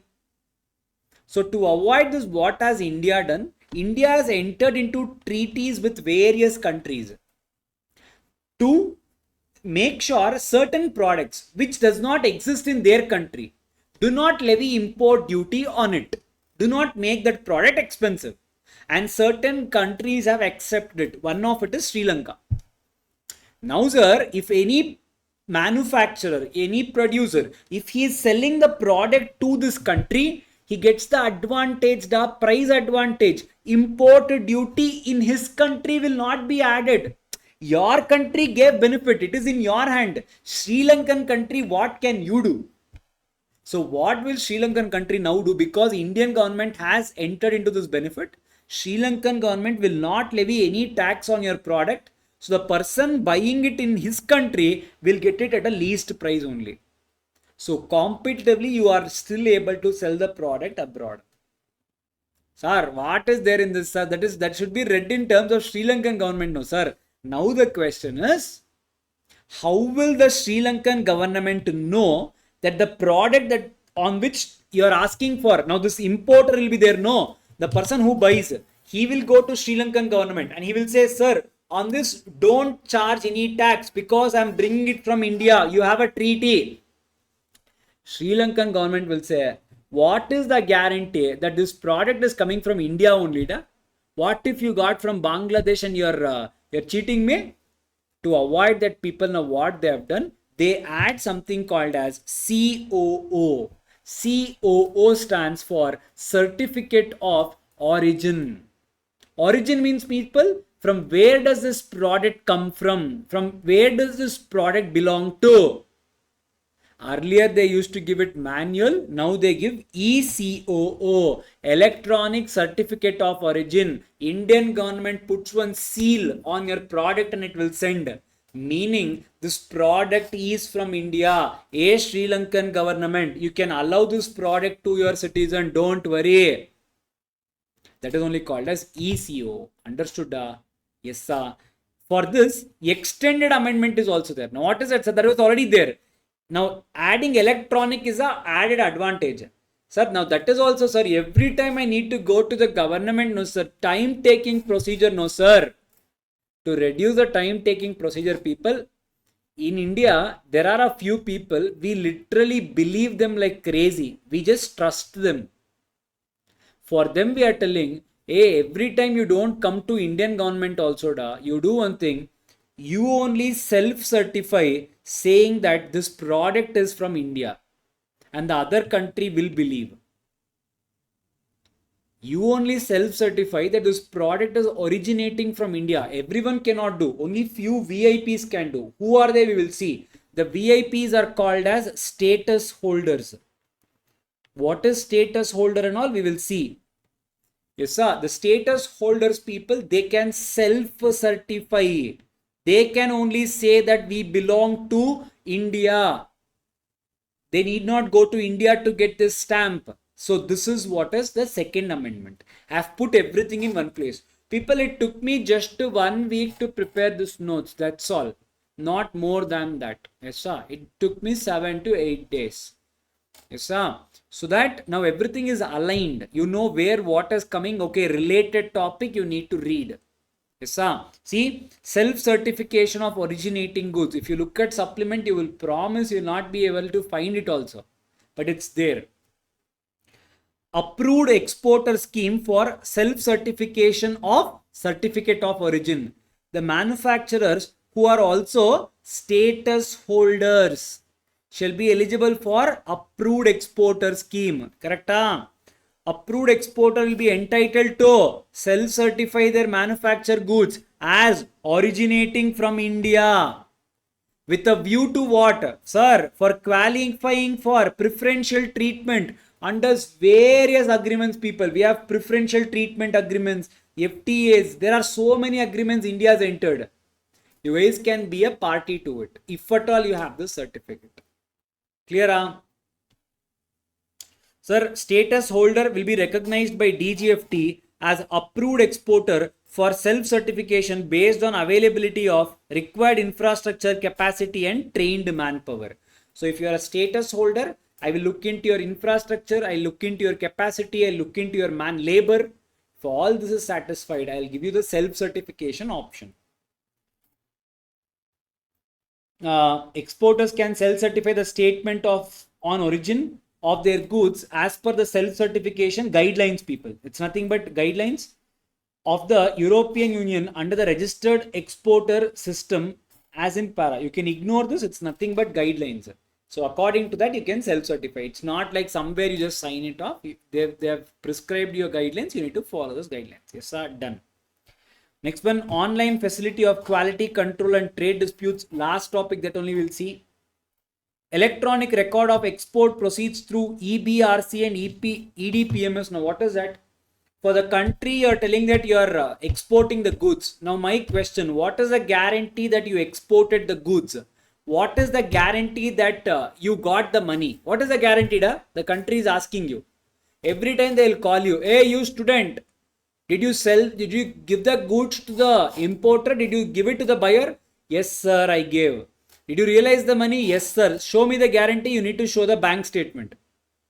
This used to go on. Now what they have done, people, they have introduced something called as IT softwares in this.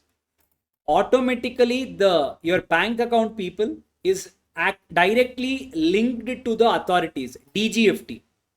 As and when the money is received, export money, they need not call you. Your banking and DGFT, they have a tie-up. The tie-up, people, DGFT will be able to monitor whether your amount is credited or not. And this facility is called as EBRC, Electronic Bank Realization Certificate. They might not ask, but I'm just giving you a background. Electronic Bank Realization Certificate has enabled DGFT to capture details of realization of export proceeds. I have exported. Realization means money. Whether you got money or not, they'll be able to capture the details directly from your bank. Sir, what is the guarantee that whether I have exported my goods properly or not? That is only called as next one, EDPMS. RBI has also developed a comprehensive IT-based system called Export Data Processing and Monitoring System for monitoring of export of goods and software and facilitating AD banks to report various returns through a single platform. So it's nothing but to monitor the export of goods and services. Clear? So that's all. Next one, IT initiatives in DGFT. I told you, paperless, contactless and all. They have tried to come up with software.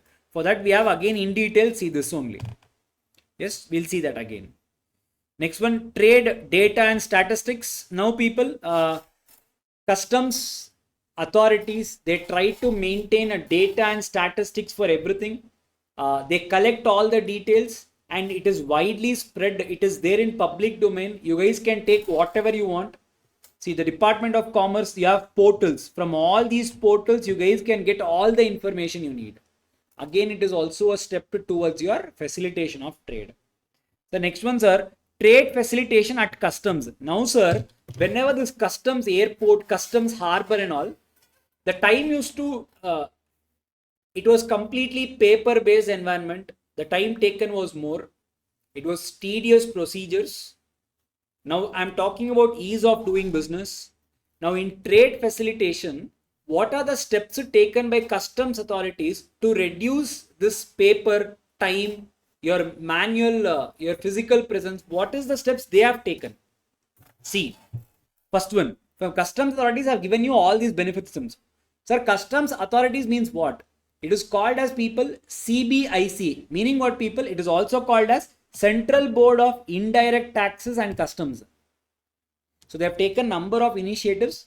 First one, 24/7 customs clearance, meaning people, there are close to 37 places, 20 sea, 17 airports. Even if you go 2 o'clock, 1 o'clock, 12 o'clock in the midnight, you can still go and clear your goods. 24/7 facilities given. Not in every port, only in certain ports. 20 seaports, 17 airports, not everywhere. Second one, single window. You need not have to log into 100 places. One window is sufficient. Sir, whatever is there in blue, this one, this one, this one, this one, this one, everything talks about same. What is that, sir? First one, paperless. Everything is electronic. Next one, faceless. Manual illa, everything is online. Next one, Turant. Turant, you can read it with this also. Turant. What is Turant Seva Kendra or Turant Suvidha Kendras? It's nothing but people. Turant means what? People quick. So that is nothing but electronic only, no? So they have set up all this contactless customs initiatives. What is this, sir? Contactless customs initiatives, meaning online. Everything is online. You need not go physically and get your doubts resolved. Customs, this, what is that? Dispute resolutions. Customs, online resolutions. You need not go there. Sir, they have, see, next one, paperless customs initiatives. I told you, paperless only, no? Best one was, whatever we saw, see, preparations and issuers of electronic documents. You need not again do physical, online is sufficient. Few of them it is online, few of them still paper based is still there. Completely it is not removed, but still it is there. Okay, next one. Implementation of electronic messages, whether your customs, your product is cleared, which state of export it is, you can monitor everything. All that is still there. Okay, next one. Direct port delivery and direct port entry. Now, what is this, sir?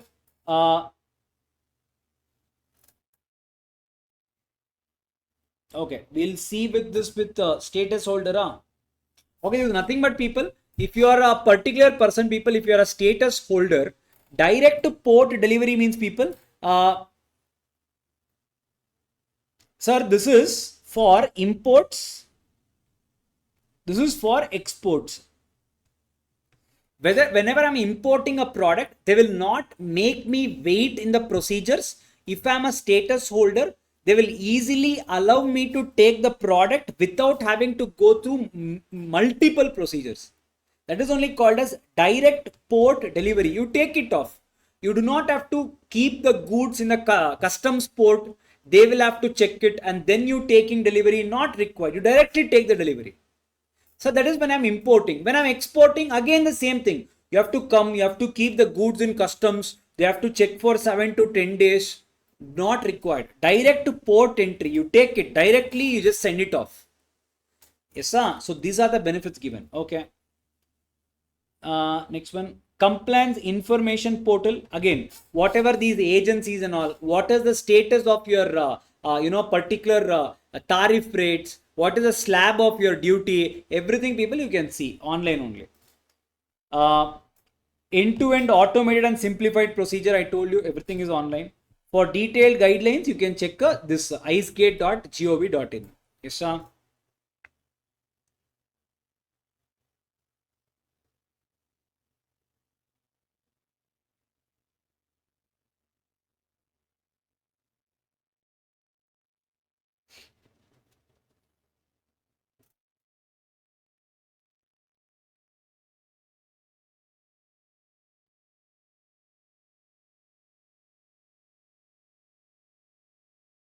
Yes, sir. See, this is what I was telling you. That status holder I told you, that is only called as authorized economic operator program. For these people, they have given all these benefits, people. What is that? That is only direct port entry, direct port delivery.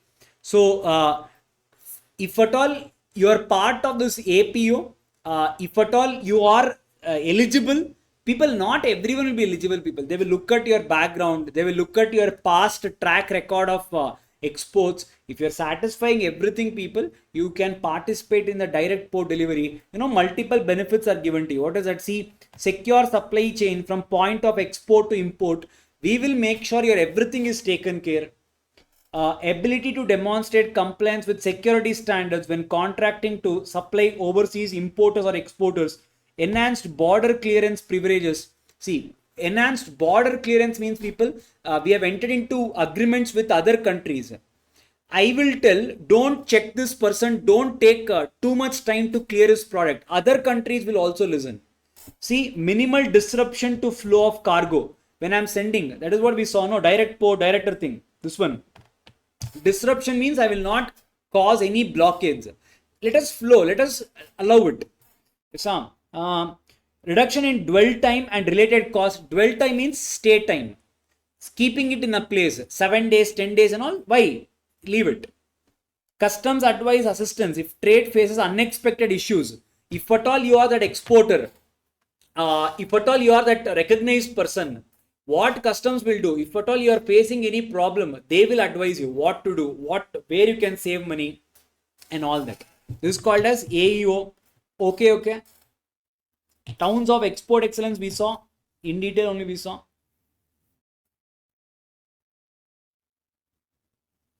Okay.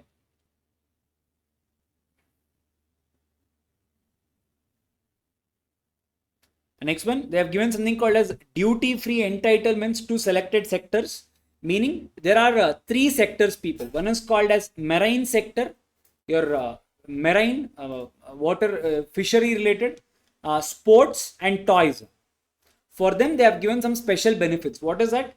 You guys can do duty free import of specified specialized inputs, chemicals, flavoring oils not exceeding 1% of FOB value of seafood exports during the preceding financial year.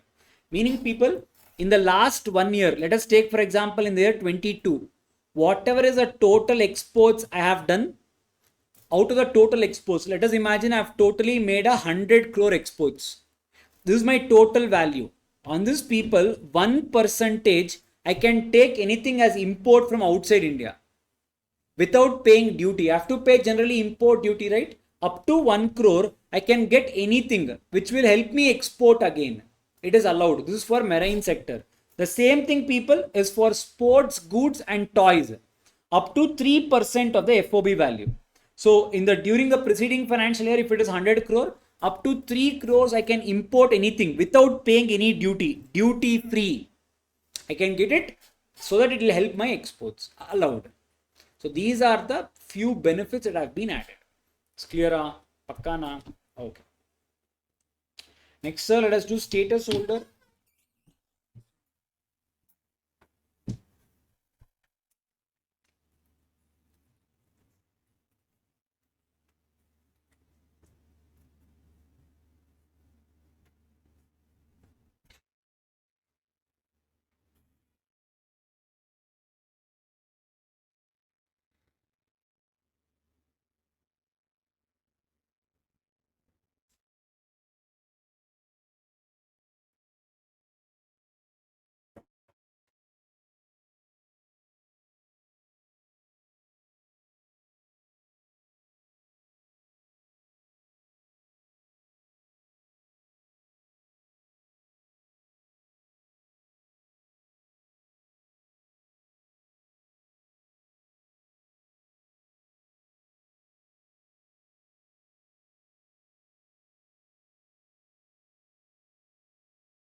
ಅದಕ್ಕೊಂದು ಸ್ವಲ್ಪ work ಇದೆ ವಿವೇಕ್, ನಾನು ಇವಾಗ record ಆದ್ಮೇಲೆ ನಿನ್ ಜೊತೆ ಕೂತ್ಕೋತೀನಿ.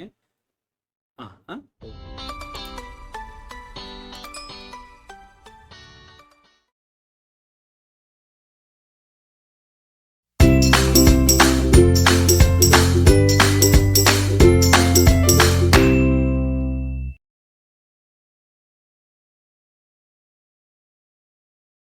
Yes, people. The next concept, people, is called as status holder. Sir, now who is this status holder, sir? Is there an amendment? Yes, there is a little amendment here. I'll tell you.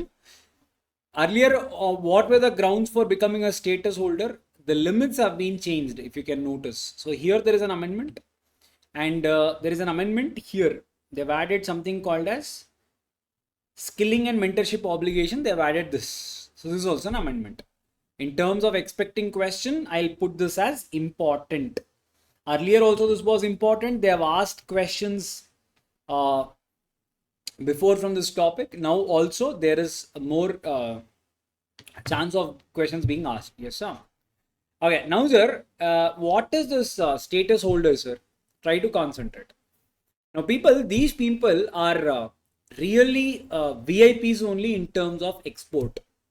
They are really important people in terms of Indian exports. And how do we call them as really important? It is decided based upon their performances.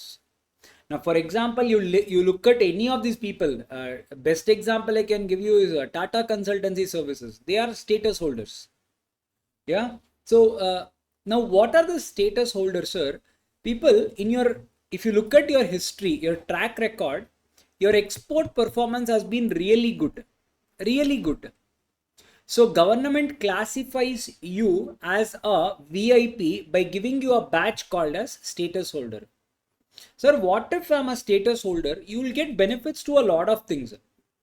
I told you, for example, imagine your customs clearance has to happen. You will be given a priority. You need not have to stand in queue. You can Rajnikant, you can surpass the line, you can go forward directly.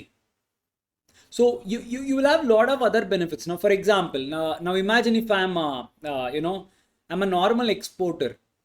I will have to go and keep my goods near a warehouse, near that harbor. There will be a warehouse. Warehouse is like a godown. I have to keep in the government's warehouse or a private warehouse. If you are a status holder, government gives you a authorization to have your own warehouse near the harbor. You can have your own warehouse. You need not have to depend on someone else. Now that these are the benefits given to status holder.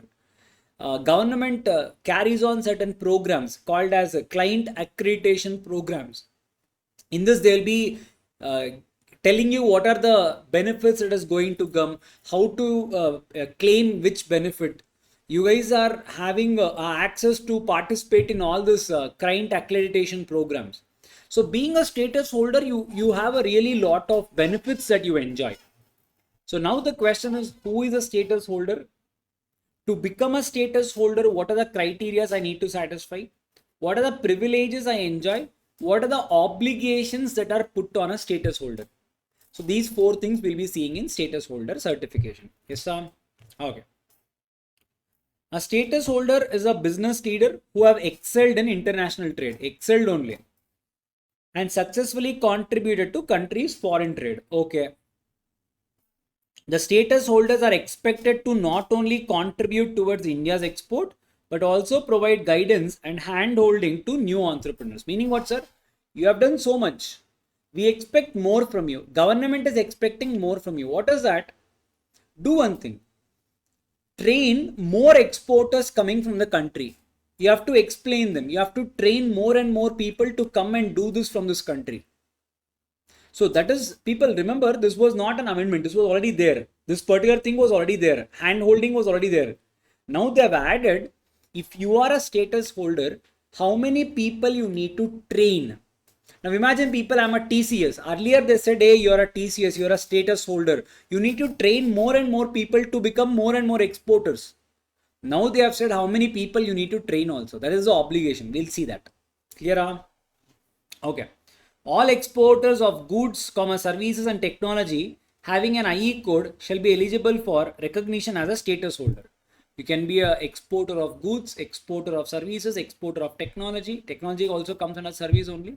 You need to have a IE code. You can be eligible to call it as a status holder. An applicant shall be categorized as status holder upon achieving export performance during current and previous 3 financial years. Earlier it was 2, now they call it as 3. You need to prove your performance in the current as well as in the 3 financial years as indicated in the foreign trade policy, meaning this one. Whatever we'll see. However, for gems and jewelers, it is not 3 years it seems. The current and 2 financial years you should have proved. If you are a jewelry, if you are a gems and jewelers, your export performance will be tested in the current and the last 2 years only, not 3 years. The export performance shall be counted on the basis of FOB of export. I hope you guys have seen your tax. I think you know what is FOB, CIF and all. What is FOB? There is 2 terminologies called as FOB and CIF. One is called as a freight on board, or they also call it as free on board. One is cost, insurance and freight. Cost, insurance and freight. One is called as FOB, one is called as CIF. Now what is it, sir? Imagine people, I'm a Indian manufacturer. I sell my product. I want to export my product. Now here there is a port, customs port. I want to export my product. Now from my factory, the product has to come here. From here, the product has to be loaded into the vessel, that is a ship. From here, it has to travel. It has to reach, let us take for example, Dubai. Now, sir, Dubai is there. Yes, sir. Now, in all these places, there will be cost. For example, people, first of all, cost of the product. Cost of the product plus your profit on it plus any other charges. It can be uploading charges, imagine coolie charges, transport charges,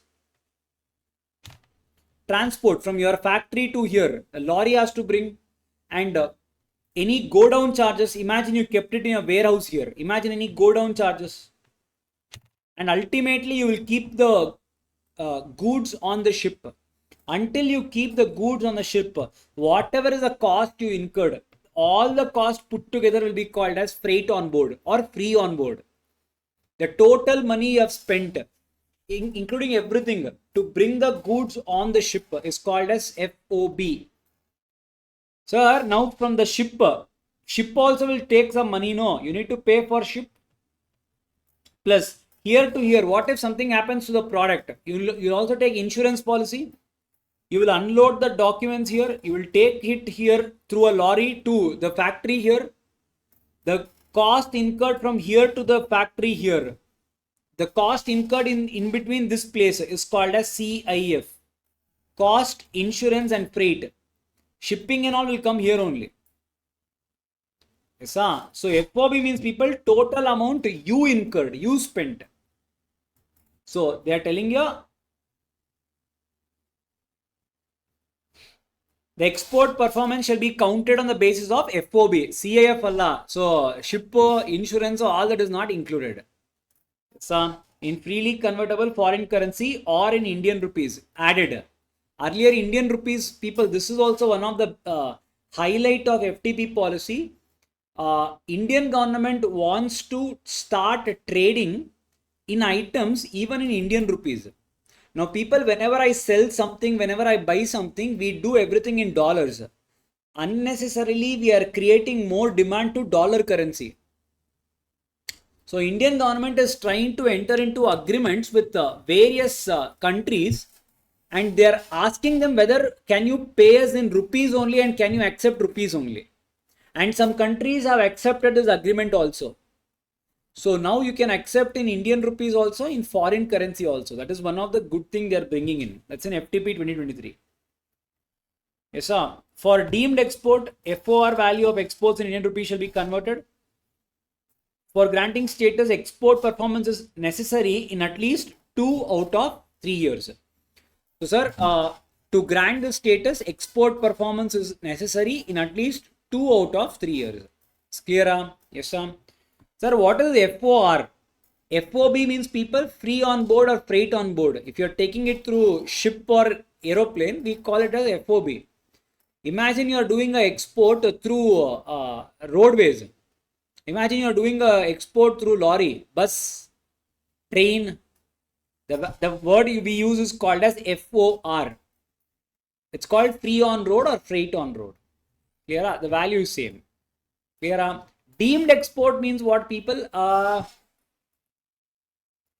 Deemed export concept, okay, we'll see. Give me some time. Probably after some 2-3 topics, we'll take up what is deemed export. Okay, now sir, status category. Sir, now there are 5 status given to you people. One is called as 1 star, 2 up to 5. 1 star, 2 star, 3 star, 4 star, 5 star. So there are 5 stars given to you depending upon your performance. 1 star is given to a person who does the export of $3 million. $3 million. 1 million, 10 lakh. 3 million, 30 lakh. $30 lakh. Correct? Yes, sir. And sir, that 3 million, what is it in a year? People, export performance. Export performance is this, no? It is necessary to be done in at least 2 out of 3 years. So in 2 years, my performance has to touch $3 million. And so this one, yes, sir. Okay. Sir, 2 star export house, 15. 3 star, 50. 4 star, 200. 5 star, 800. These limits have been reduced, people, when compared to previous thing. It was there. Now they have reduced it. Now this is called as what, people? Status holder. I believe you guys understood. Yes, sir. Okay. Now what is that, sir? Now once I become a status holder, what do I get? Privilege, people. See here. A status holder shall be eligible for privileges as under. First thing, authorizations and custom clearances for both import and export may be granted on self-declaration basis. You need not go to any authority. You only sign sufficient. First one. Second one, fixation of input-output norms. Now, what do you mean by that, people? Let us imagine quickly. See here. Imagine, people, I want to export certain shirts. Sir, I believe the quality of cotton coming from, let us take for example, Sri Lanka is very good. The quality of cotton compared to India, just giving example, no controversy. I'm thinking that the cotton coming from Sri Lanka is good. So I am importing cotton, I'm stitching that into a shirt, I'm exporting the shirts outside India. Now people, whatever this,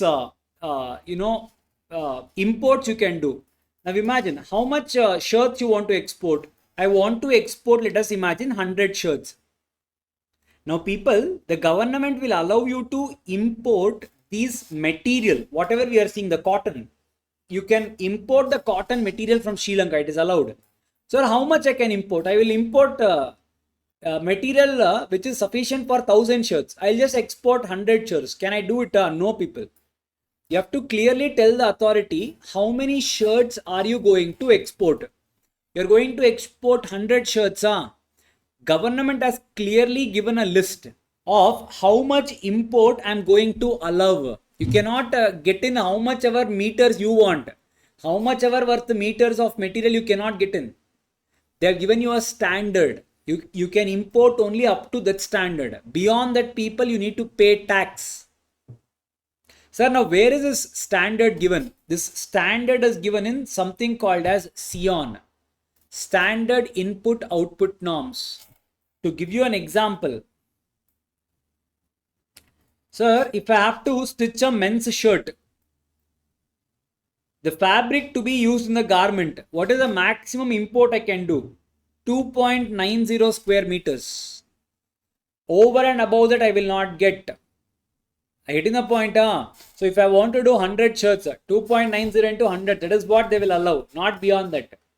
Sir, now why is it coming under status holder? Now imagine, people, can there be a scenario if you are exporting something for which government has not given this list? Government has prescribed SION for almost, people, 11,000 products, more than 11,000 products. But obviously there can be a product which government has not prescribed. If a status holder writes a request, the committee, the standard input output committee, they will fix the Sion. That is, they will come up with a slab within 60 days. They will come up with a slab if you are a status holder.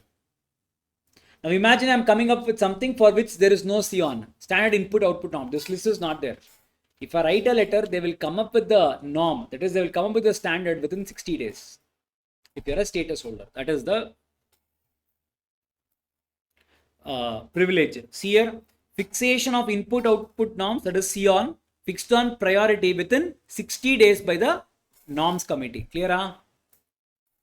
Exemption from compulsory negotiation of documents through banks. Meaning, people, all my documents should happen through banks. They're telling you not required. You do one thing, you come to us, the authorities only will take care of your documentation. VIP, no. 2-star and above export houses shall be permitted to establish export warehouses. You can set up your own, but 2-star and above. 1-star not allowed. 3-star and above export houses shall be entitled to get benefit of accredited clients program. Whichever is come up with the authority, any programs conducted, you have access to it. 3-star and above. The status holder would be entitled to preferential treatment and priority in handling their consignments. VIP, no queue and all. Manufacturers who are also status holders will be enabled to self-certify their manufactured goods from India with a view to qualify for any preferential treatment. What is this? This is only nothing but that certificate of origin. I told you, no. So if there are any agreements, you can self-certify. We saw there also. Status holder shall be entitled to export freely exportable items except gems and jewelry on free of cost basis for export promotion subject to an annual limit. Now what is that, sir? Sir, why am I giving you all this benefit? Because you are bringing in export realization. But sir, I am telling you, once in a year, people, I will also allow you to take items abroad without getting money, free of cost. You can take it, it seems. Is it, sir? Why? People, it can so happen that, imagine there are some exhibitions, trade fairs and all happening outside India. I need to keep my products also in display. Imagine this display products and all. They're telling you, people, you can still go and participate. You can take these products as samples, free of cost. You are not selling it, no, it's still allowed. You can give it as free samples, it's allowed. Because testing, right? You need to test the product. It's allowed. How much I can take, sir? You can take up to, people 1 crore rupees, 1 crore rupees or 2% of annual export realization during preceding 3 licensing years, whichever is lower. 1 crore or in my last 3 years, people, take average of how much money you have realized. Not sales, how much money you have realized. Take 2% of it. My 21, imagine my 20, 21, 22. Imagine I have done 40, 70 and let us take for example 100 crore. Divided by 3. 70 crore is my average in this 2%. 2% or 1 crore, whichever is lower. How much is 2%? How much is come to 1.4 crore? So 1.4 crore or 1 crore, whichever is less. So up to 1 crore worth samples I can take without paying duty. Yes, sir, if at all the same thing, whatever you want to take free of cost, if it is pharmaceutical products, people, pharmaceutical products, then the annual limit, people, would be 2% of average annual export realization during preceding 3 licensing years. It's not 1 crore or 2 and all, whichever is lower. Directly 2% of your 3 years export realization you can take if you're a pharmaceutical company. Next one. In case of pharmaceutical products, vaccines, life-saving drugs, your Covaxin, Covishield. In pharmaceutical also, if it's life-saving vaccine, if it is life-saving vaccine, those things, people, you can take up to 8% of annual export realization in 3 years. So general product 1 crore 2%, pharmaceutical direct 2%, life-saving drugs, vaccine, all these people 8%. Clear? Okay. Sion visa. Now people, sir, I told you, if you are a status holder, you have already achieved everything. We want you to also, train certain people, and they should also become the next exporters. Now they have given you an obligation. Earlier, people, they just said, if you are a status holder, you need to train certain people. Now they have said how many people you need to train, what and all you need to do. Yes, sir. See, to improve the trade ecosystem by enhancing, they can ask you a question here. I can expect a question here, so read and go. To improve the trade ecosystem by enhancing the available skilling opportunities, status holders are being made partners in providing mentoring. See, to improve the trade ecosystem by enhancing the available skilling opportunities, status holders are being made partners. Partners to whom? Government is making them partners. For what? Providing mentoring, trading in international trade. Status holders will endeavor to provide skill, upgradation, training in international trade as detailed below. If you're a two-star export house, you need to train 5 trainees a year. 3, 10 trainees in a year. 4, 20. 5, 50. Clear? Sir, now whom and all I need to train? How will I know? That is left to the status holders. They can decide. What is the criteria to select this 5, 10, 20, 50? You know, it is their discretion. Yes, sir. Detailed eligibility requirements, selection criteria, training will be at the discretion of the status holder. A model training program of a minimum duration of 6 weeks would be put up in public domain for guidance. Meaning, people, how is this training going to be? Record a model and show them to the public in a public domain. At least the duration of it has to be 6 weeks. A 6 weeks duration program has to be released by the star houses on the public domain.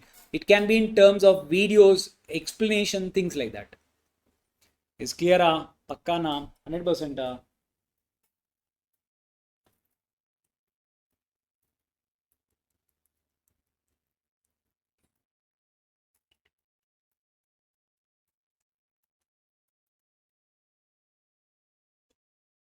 Okay. Now, sir, we have a doubt. What?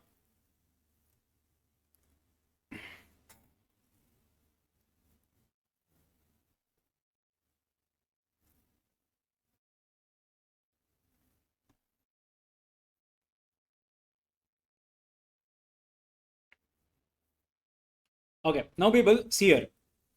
Sir, I'm a normal person.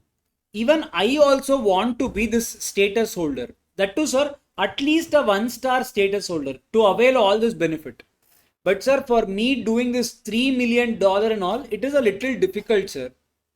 For me to achieve this, will a government give me any opportunity to become a 1-star holder? They will give you an opportunity to become a 1-star holder, people. What is that opportunity? That opportunity is called as double weightage. Concentrate, people, this concept is called as double weightage. Now, what is that? See here, the exports by IEC holder under the following categories shall be granted double weightage for calculation of export performance. Okay, the double weightage shall be available for grant of 1-star export house status category only. A shipment can get double weightage only once in any of the above categories. Now, what do you mean by that, sir? Let us imagine, sir, I'm a status holder. I'm a normal person. I want to become a status holder. That too not any status holder, only 1-star status holder. Okay. In a year, how many sales have you made? Sir, in a year, sir, I have made totally 4 sales. Okay. I will give you an opportunity. What? Out of this 4 sales, you select 1 sale. Meaning you select 1 shipment, 1 bill. Whatever sales you have made, imagine if I have made 1 lakh worth sales, you can treat this as double, meaning you can treat it as 2 lakhs. This is only given for 1 sale in 1 year. So, sir, out of the 4 sales, you take up 1 shipment, that 1 shipment will get double weightage. Whatever sales you made will be treated as 2. So, indirectly, people, a benefit will be given to you to become a 1-star status holder at least. Sir, after that, I can again ask for 2-star status holder. Hey, come up the It is not our atte money. It is only available for a non-status holder to become a 1-star status holder. Sir, this opportunity is given to whom, sir? It is given to people, MSME sectors. If you are MSME, you can ask for double weightage. Manufacturing units having International Organization for Standardization. Basically, people, you call it ISO certification. That means, people, this person is a very genuine person. His products have met all the standards and minimum safety criteria. So we will push him because he is doing ethical business. So a ISO certificate a manufacturer having a ISO certification, even he can get it. Third one, if your unit is located in northeastern states, your Meghalaya, Sikkim, and sir, Jammu Kashmir, if you at all you are from this place, you will get a double weightage. Next one, units located in agri export zone, agricultural export zones, just like SEZ, special economic zone. They have created some areas to export only, to promote exports of agricultural products. If you are there, people, then we are called as agri export zone. So for these people, they have given an option of double weightage facility to become a 1-star holder. Remember, to become 1-star holder, it is not given for 1-star. It is here. Double weightage shall be available for grant of 1-star export house category. Later you will not get it's clear, Pakka na. People, and remember, imagine, sir, I am a MSME sector. I am also located in northeastern state. I mean Sikkim or Manipal. Meghalaya. Now, sir, can I come under MSME sector once and in northeastern state category once? No, people. Under any of the 4, once you can get this double weightage opportunity. Clear? Yes, sir. Other conditions for grant of status: export performance of one IEC holder shall not be transferred to another IEC holder. Imagine one person has already achieved 1,000 million sales. He'll say 200 million, you take that and all is not allowed. No friendship there. Exports made on re-export basis shall not be counted for recognition. Export made on re-export basis. What do you mean by that? This is nothing but merchant trade. I take, I again sell it. You did not do any manufacturing. Then why should I give you all this facility? Not available. Merchant trade. Export of items under authorization, including SCOMET items, would be included for calculation of export performance. Whatever is given in SCOMET, that is also available. What is SCOMET and all, we'll see probably towards the end. For now, just remember SCOMET. Try to remember, people, pay more focus on this part. And the limits have changed, this also. Clear? People, see, remember, when you guys are going through FTP, at one point of time, you will feel this is too much of Dreyer's topic, or you will feel too much of the topics are there to remember. You guys will feel that there are too much of topics to remember. Whichever is the things I'm telling you as a question, try to read that and go. It is very, very important. Is this clear? Pakka na? Okay.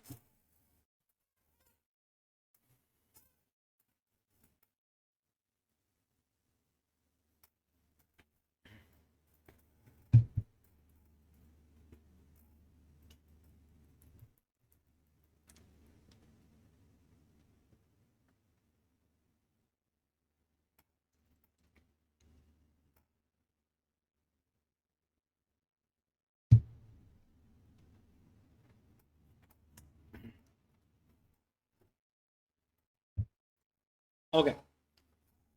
Now next one, sir.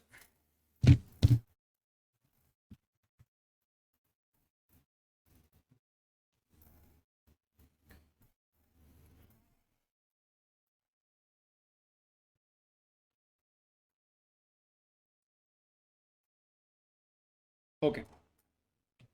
Now concentrate.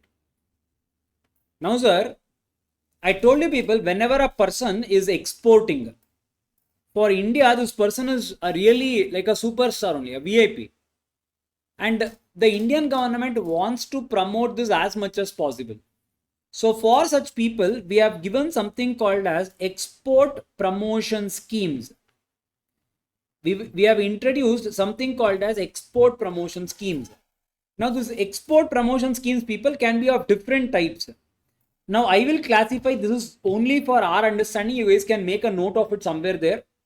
I will categorize these into 4 categories. You know how and all our government will promote exports. The first one, people, I will say it as duty exemption scheme.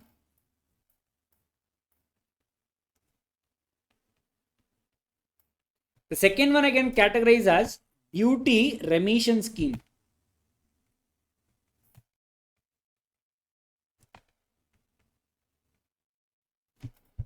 The third one I can categorize as EPCG scheme.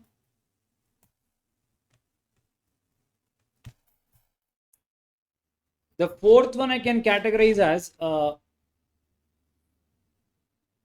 okay, I'll write it off as export oriented units, EOU, electronic hardware tech parks, software tech parks,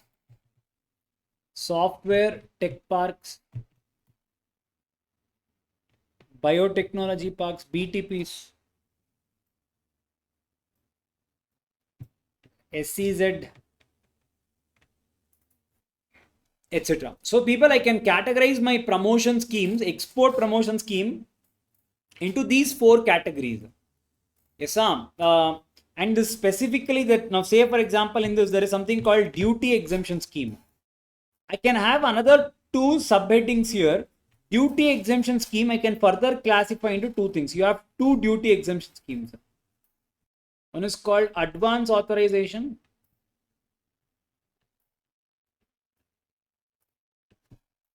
The next one is called as DFIA, duty free import authorization scheme. DFIA, advance authorization, duty free import authorization. The next one is called as, people, duty remission scheme. I can write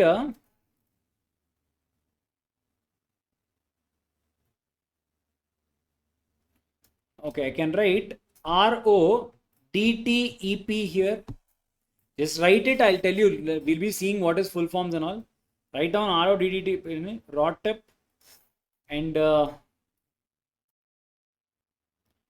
it is there. It is very small given to. It is there in our syllabus, but not in detail. ROSCTL.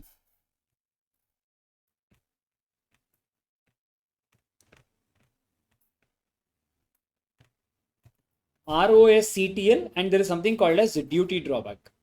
So broadly, people, I can classify our schemes into this. There are these 4 export promotion schemes. I can classify them into duty exemption, duty remission scheme, EPCG scheme, EOU, EHTP, STP, BTP, SCZ. Yes, Sam. Clear? So these are the various schemes we have, which gives lot of incentives, lot of benefits to the exporters. Now we'll see one by one what is the scheme. First we'll see what is a duty exemption scheme. Next is duty remission, EPCG, and next is the tech parks. That's all. This will be a syllabus. Now, sir, what do you mean by duty exemption scheme? Duty exemption means, people, name itself says duty exempted. Meaning what, people? Under this scheme, now imagine if I'm an exporter. I'll take my example only, where I want to export my books and I need raw material. I'm bringing in bamboo. I'm importing it from outside India. I'm manufacturing the books in India and I'm again exporting it. Now, whenever I'm importing bamboo, I obviously need to pay duty. That is, I need to pay tax, import duty, and then I need to export it. Now, whenever I have to pay import duty. Now, you logically try to think. Imagine, people, the bamboo costed me 100 rupees. Import duty is 15 rupees. Now, the total cost that I have to incur on raw material is 115 rupees. Now, you can see 5-star status holder. For him, people, the raw material, I mean, he is doing $800 million worth of sale. If you look at TCS and all, people, they'll be in billions only. For him, this 15 rupees will be in 15,000 crores.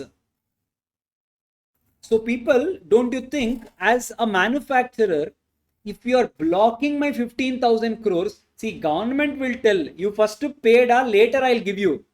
Don't you think unnecessarily this 15,000 crores is getting blocked? If I had it, I would have done more business. Instead of importing 100 crore worth raw material, if this import duty was not collected, even for this, I would have imported the raw material. I would have done more business. So for such people, what they did, they will allow you to import according to the Theon norms. We saw, no? So they have given you have to import only this much. You can import people. The government is not going to collect even 1 rupee as duty from you. That's the reason these schemes are called as duty exempted. Not even 1 rupee is collected from you, provided only obligation you guys have to export it. You cannot do local sales. Sir, I will sell the books in India. Every rupee with penalty will be collected. That's what is amnesty scheme. Correct? You have to meet the obligation. You have to export. That's the reason we are giving you all these benefits. That is what is a scheme. So under this scheme, we have two things. One is called advance authorization. One is called as DFIA. What is it? We'll see. Come.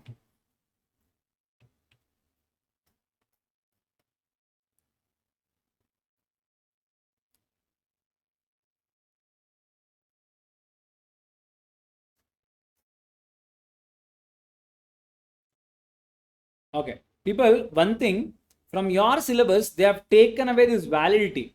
So even after you guys get this material, you guys take a printout of it and take away this. They have removed it from your syllabus. It's not there in your syllabus. Clear? Okay. Now, what is advance authorization? It is issued to allow duty-free imports. Bring in the bamboo of inputs which is incorporated in export product. You have to incorporate it, meaning it has to be a part of your export product. If not, local sale and all you cannot do. Clear? Yes, sir. Okay. Sir, eligible applicant, who can get this advance authorization, sir? Can anyone apply for it? See, manufacturer exporter or merchant exporter, both. Manufacturer exporter or merchant exporter. What is the difference, sir? Manufacturer exporter people is a person who manufactures and he only sells. Merchant exporter means people, there is a manufacturer. I do not have any contacts outside. I will give to another person. He is called as a merchant. I manufacture the product, but this person will sell the product abroad. Now, people, for me, this is called as people deemed export. Earlier, I told you, I'll tell you later. This is what's called as deemed export. Whenever I sell a product to a person, the product is further sold by him abroad. Even I will also be entitled for certain benefits. Now, this is called as deemed export. Now, this person is called as merchant exporter. Yes. Do not get confused between merchant trader and merchant exporter. Yes. Okay. So, merchant exporter or merchant manufacturer exporter, they can avail for this benefit. Okay. Manufacturer of pharmaceutical products, only to manufacturer exporter, meaning, sir, I am into pharmaceutical industry, your Cipla, Dolo, whatever you call them. Even they will also come, provided here merchant exporter is not allowed. If you are pharmacy, only manufacturer only is allowed. Next one, import of spices for crushing, grinding, etc. Meaning, imagine people, whenever you guys eat pizza, you guys will get this chili flakes. You cut it, you pack it, and you grind it and you sell it. Sir, can that be a business? Yes, why not? Imagine oregano. Can you do it? Yes, why not? So that is also allowed.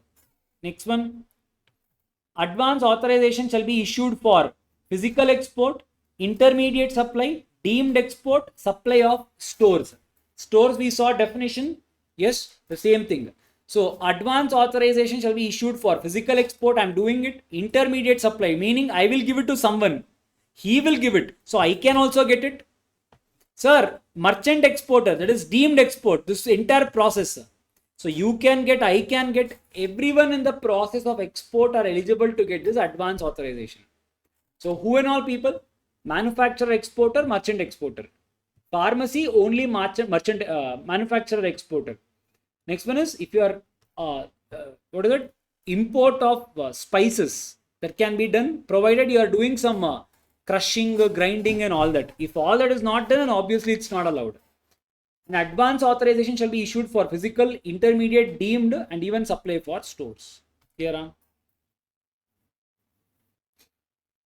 Okay.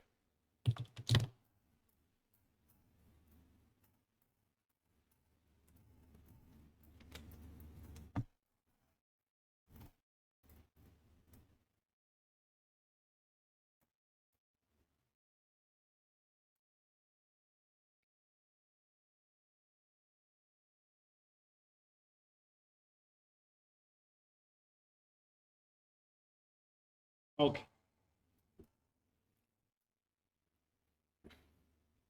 Sir, now advance authorization, sir. Advance authorization can be of two types, people. First one, it's for per consignment, meaning for one sale. Next one, people, is for annual requirement. Meaning, sir, I know how much is the sales I'm going to make for the entire 1 year. I can import materials for the entire year, or sir, I can also import materials for one consignment. This is also allowed, that is also allowed. Yes, sir. So this is called as people annual requirement, advance authorization for annual requirement. If you want advance authorization for 1 year worth material, people, obviously there will be certain criteria. Now what is it? See, annual advance authorization for annual requirement issued for items in Sion, not available in case of ad hoc norms. Meaning, people, now imagine if at all I want to okay, for this you guys can see here.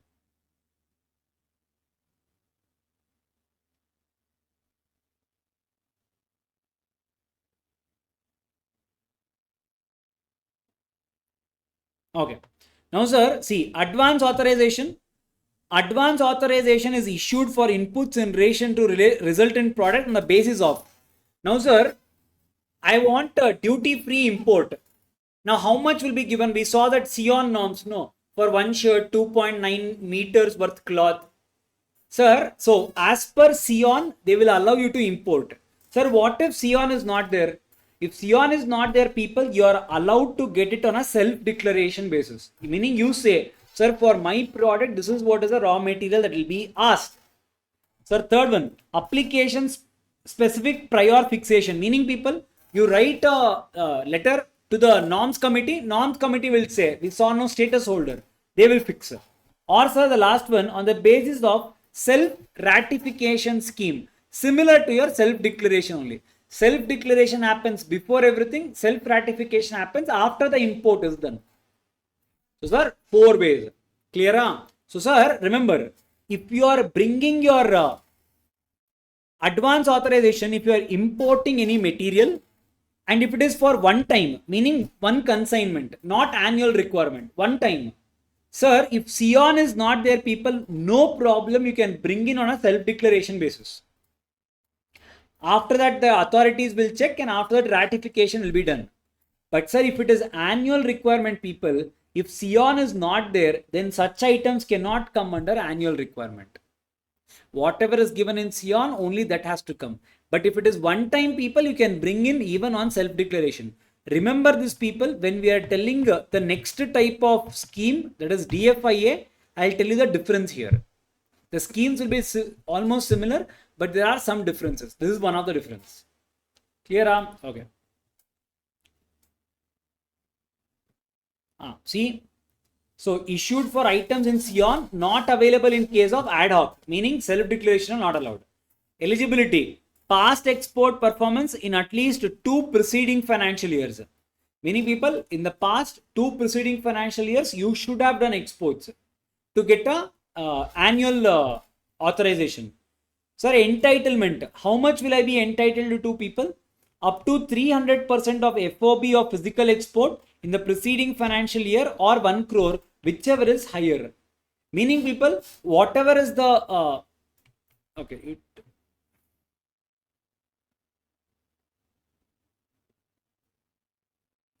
See, annual requirement, I'm telling you I can bring in the materials. No, sir. How much can I bring in? People, they're telling you can bring in people. You can take your FOB value of physical export in the preceding financial year. In the last financial year, what was my FOB value? Now, let us take, for example, in the year 22, our total FOB, freight on board, free on board, whatever the sales we made, the total sales we made, let us imagine, came to somewhere on 100 crore. So, sir, 300%, meaning people 3 times of it. That is 300 crore people or 1 crore, whichever is higher. So, people, I am allowed to bring in 300 crore or 1 crore, whichever is higher. This much amount of annual requirement I can bring in as an import. Are you getting the point? This is the annual requirement. This much I can bring in. 300% of my FOB value in the last year or 1 crore, whichever is higher. This much amount of input of import. Basically, the import of my raw materials, I can make up to this amount. Annual requirement. Clear? Okay. Next one, sir. Minimum value addition. Now, what is this, sir? People imagined I am importing a raw material, people, worth 100 rupees. And at what price I am selling? I'll sell at 110 rupees. Then what is the worth done for all this? They're telling you whatever is the import you're doing, the import, what you need to add value. Meaning you need to realize at least people 15% more than that. Meaning if the import duty worth was 100 rupees, you need to at least add value worth 15%. The product has to become 115 rupees. This is generic. But if it is tea people, then the minimum value addition is 50%. So imagine if I'm importing tea leaves and crushing, I'm doing and all that, and I'm selling it abroad. Now people, the minimum value addition has to be 100 rupees is a product. Now I have to sell it at least at 150 rupees. This is called as minimum value addition. Remember, in DFIA, it will be different limit. It will be 20% there, but I'll tell you when we see there. It's clear? See here. Minimum value addition under advance authorization is 15%. In case of T, it is 50%. Yes, sir.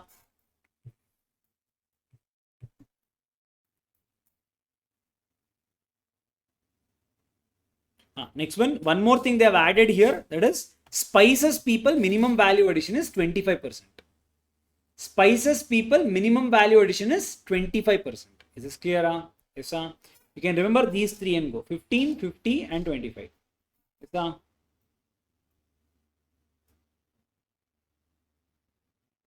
You can remember these three and go, more than sufficient. Yes, sir. Okay. Okay.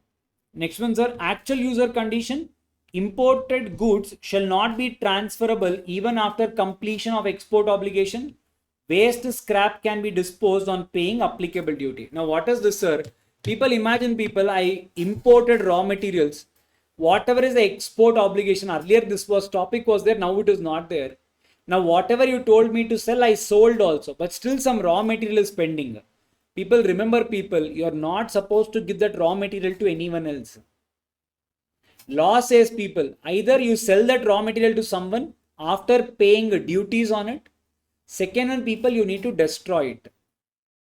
Same thing applies to waste or scrap also. Meaning people, waste or scrap. Imagine I'm selling this iron. So in iron, people, there will be wastage. But wastage is also iron only. No, you can melt it and you can reuse it. So as a wastage, people, whatever is the wastage or scrap, that also people, you're not supposed to give it to anyone else. If you have got the input, that is raw material from advance authorization. So extra raw material, if it is there, or waste or scrap, this cannot be given to anyone. If you want to give it after paying the duties. Whatever was exempted, you need to pay. Here,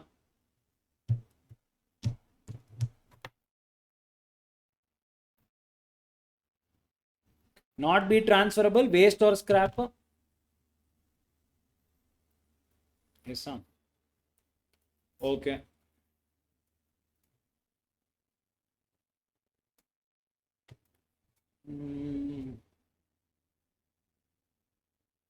objective visa, eligibility, advance authorization,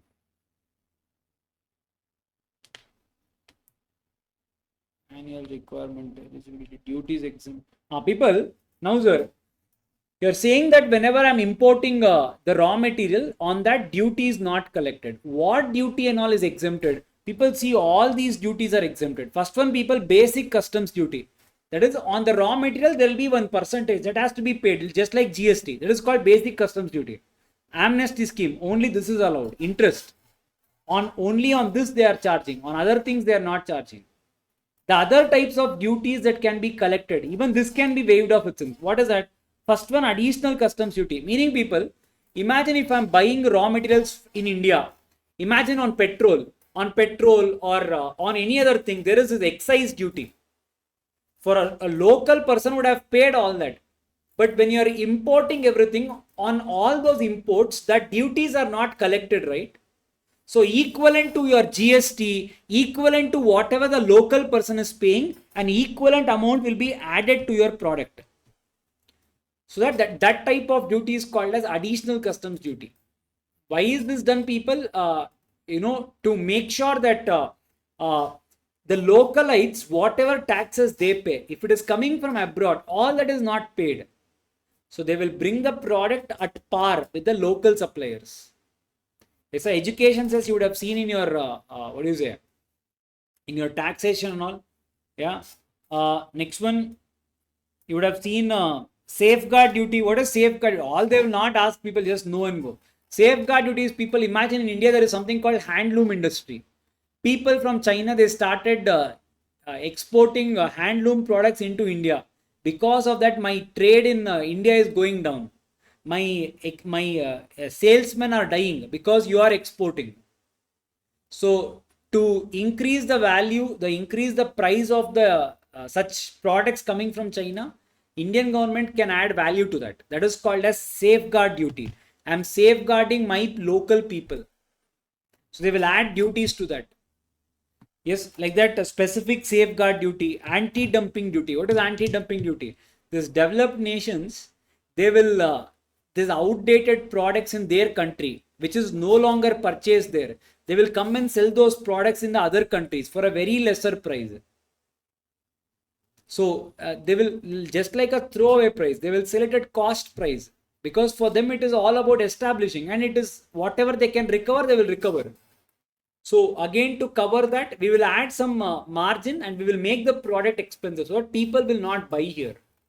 So people, advance authorization, you can claim benefit of all these duties. Not even 1 rupee will be asked from you to pay for all this. This is called as, people, advance authorization. Clear? Remember, we'll give you a third difference here in DFIA. Yes. For value addition, they've given you a formula and all. A minus B divided by B. What is A? FOB. B is CIF. Meaning, people, I sold the product at 500. For that, they added cost, insurance, freight, everything put together. Imagine it came to 600. Divided by 600. Now, whatever is remaining, what is remaining? 100 divided by 600 into 100. Do this. Whatever is the percentage, that should be the value addition. Simple, no? Whatever is the export, whatever is the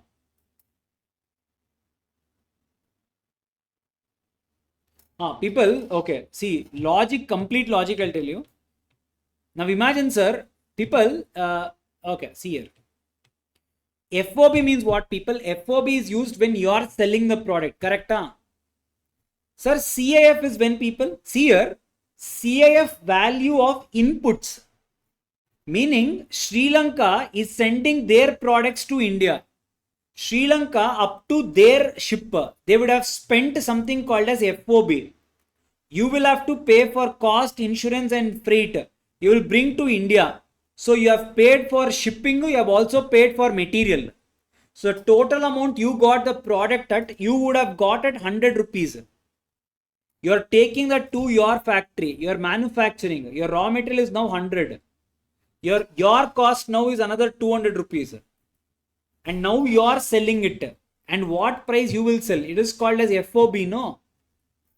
So you got it at how much? You got it at 100 and you are selling it at say 300. So your FOB is 300. You got it at 100 divided by 100. Correct? Huh? A minus B divided by B. So sir, the value addition people is 200 divided by 100. Ones are twos are. So people 50%. Correct? Huh? Yes, huh? Understood? Huh? Okay. Or basically 200%. Sorry. The value addition is 200%. Correct? Huh? That's how you need to do. So what price I purchased and what is the price I'm selling? That is value addition. So that has to be 15, 50, 25 as the case may be. Clear? Huh? Yes.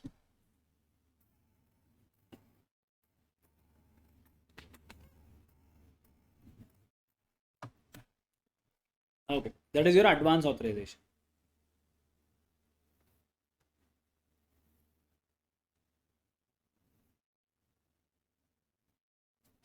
Next one, sir. This okay,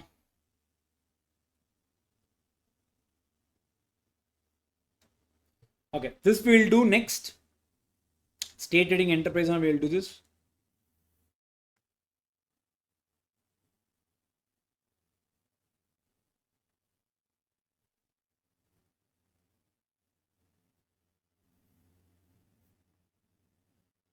And currency for realization, sir. You can get paid people in a freely convertible currency also, or in Indian rupees also. It is allowed. You can take it that way also. It is absolutely fine. You can even give it to export SEZ also. Export to SEZ units shall be taken into account for discharge of export obligation. Or what do you mean by that, people? People in various chapters you would have studied, Noda. Now, whenever we are importing, what did the advance authorization say? We have to export, correct? Yes. Sir, in India only, we have some export zones. No, what are they called? SEZ. If you remember for SEZ, what did we say? For the purpose of India, this is considered as foreign territory.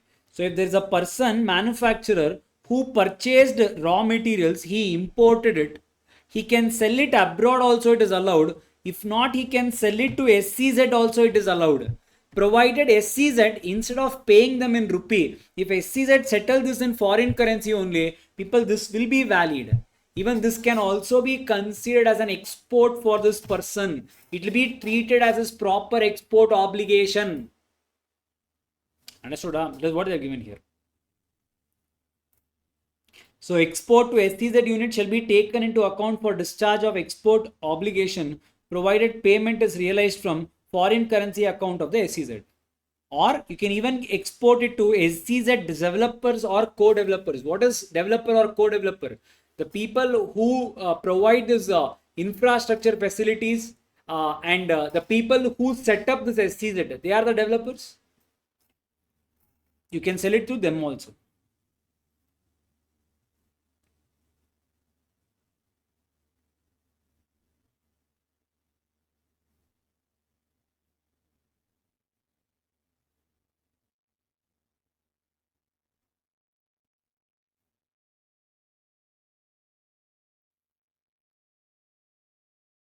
Okay.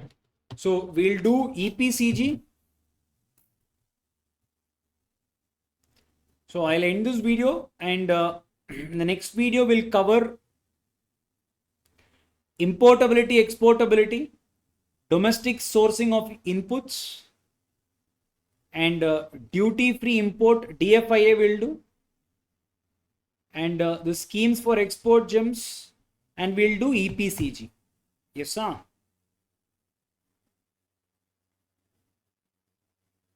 Okay, till here we'll do in the next video. Yes, people.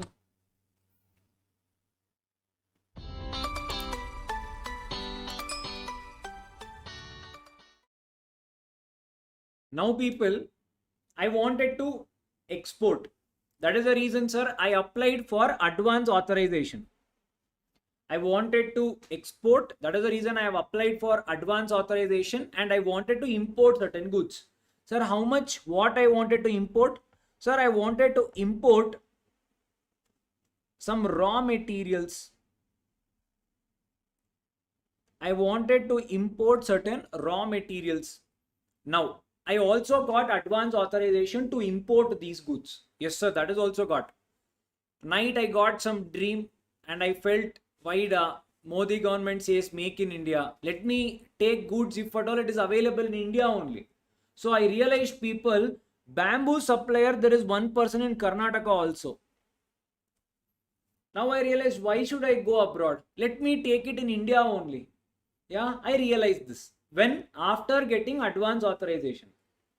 Now people, whatever advance authorization I have already taken, yeah, I have just utilized in part. Generally what happens, you would want some 100, say for example, if I have to take in the example of bike, yeah, now for a bike I would need I want to manufacture a bike, so I want to import engine, I want to import wheels.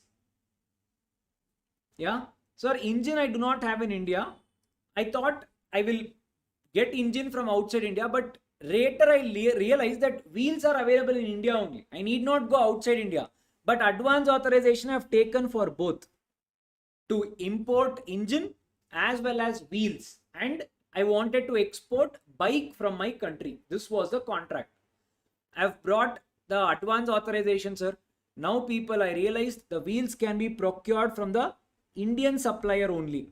Indian suppliers are also called as indigenous suppliers. Indigenous suppliers. Start using these terms. Yes, sir, he's a local supplier. Indigenous, local supplier. Okay, sir. Now, what about the advance authorization which has already been given in the form of certificate? So, sir, I can go and I can request the DGFT, that is your regional authority. In this, what is this? In this act, people, DGFT is your main authority. Sir, DGFT of course can't be in every place. So he has appointed regional authorities for all the places. If I have to tell you in your RBI terms, regional authority acts like your AD bank. So wherever possible, he will take decisions. Unless and until if it is nothing which is very major, everything will be handled by your regional authority. Now, sir, so I want to cancel the wheels part, sir, because I want to take it from India. So people, I will go to regional authority and I'll request for something called as invalidation letter. So now what does the authority do? Whatever is the advance authorization, in that he will issue me something called as invalidation letter. Meaning what? This I will not be importing going forward. Sir, what is the use, sir? Why should I even get it? Export obligation, minimum value addition. If I have imported, now say for example, if both this come to it comes to $100, now I had to add $115. Now if I take away that $15, now whatever the wheel component, my value addition will also come down. No, I'll be able to meet my obligation. Yes, so sir, I have to go and request for an invalidation letter. Yes, what is invalidation letter? Basically taking away your whatever your requirement from your advance authorization. Now there is something called as advance release order. Now, sir, the person who is going to supply me, in my case, indigenous supplier, the local supplier, domestic supplier, whatever you call him, who agreed to supply me tires. Now assume even if he is the importer, sir, he also imports certain goods, he also imports certain raw materials. You can request the authority, sir, whatever is the invalidation letter amount, assume the advance authorization, assume was for $1,000. In this, I do not want $250, sir. This $250 will be given to you in the form of advance release order. This you can give it to whomsoever is supplying you the local goods now. In my case, the indigenous supplier is giving me the goods. In his name, they will issue something called as ARO. Who? DGFT. Now, if he wants, he can take anything as import from the authority. Sir, what if he does not want to take? You can ask for a duty drawback. That is, you can claim the money. That is, you can take back the money if at all anything is paid. Is this clear? Sir, invalidation letter from the advance authorization holder, whatever is my supply requirement, whatever the import I had to take, that will be taken away. Whatever I had to import, that will be cancelled. That is called invalidation letter. Sir, what is advance release order? Advance release order will be written or it will be given to a person whosoever is supplying goods to you now. In this case, he is supplying indigenous supplier. In his name, they will issue ARO. Now, what can he do? If he wants, he can import something. Or else no one can easily import, right? Now, he can import it duty free, whatever he wants. Making sense? All of you? Any doubt here? So, sir, whatever this person, he can take it. That is only called as ARO, advance release order. Is this clear? Yes.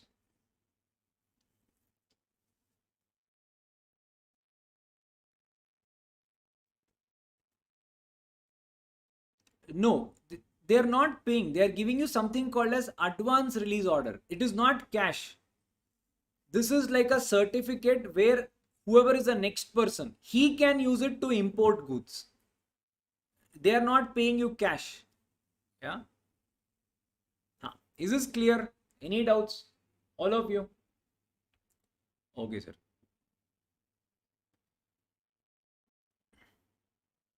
Now see, holder of an advance authorization or duty free import authorization, that is our next topic, can procure inputs from indigenous supplier. Basically, indigenous is your local or your domestic supplier, or state trading enterprise. So they can take goods from local supplier or state trading enterprise. STE. As of now, just remember that name and forget it. Why? The next topic is that. Yeah, you will have a cross reference. I'll tell you. Yes, sir. So, advance authorization holder can take goods from local, that is indigenous supplier or state trading enterprise. In lieu.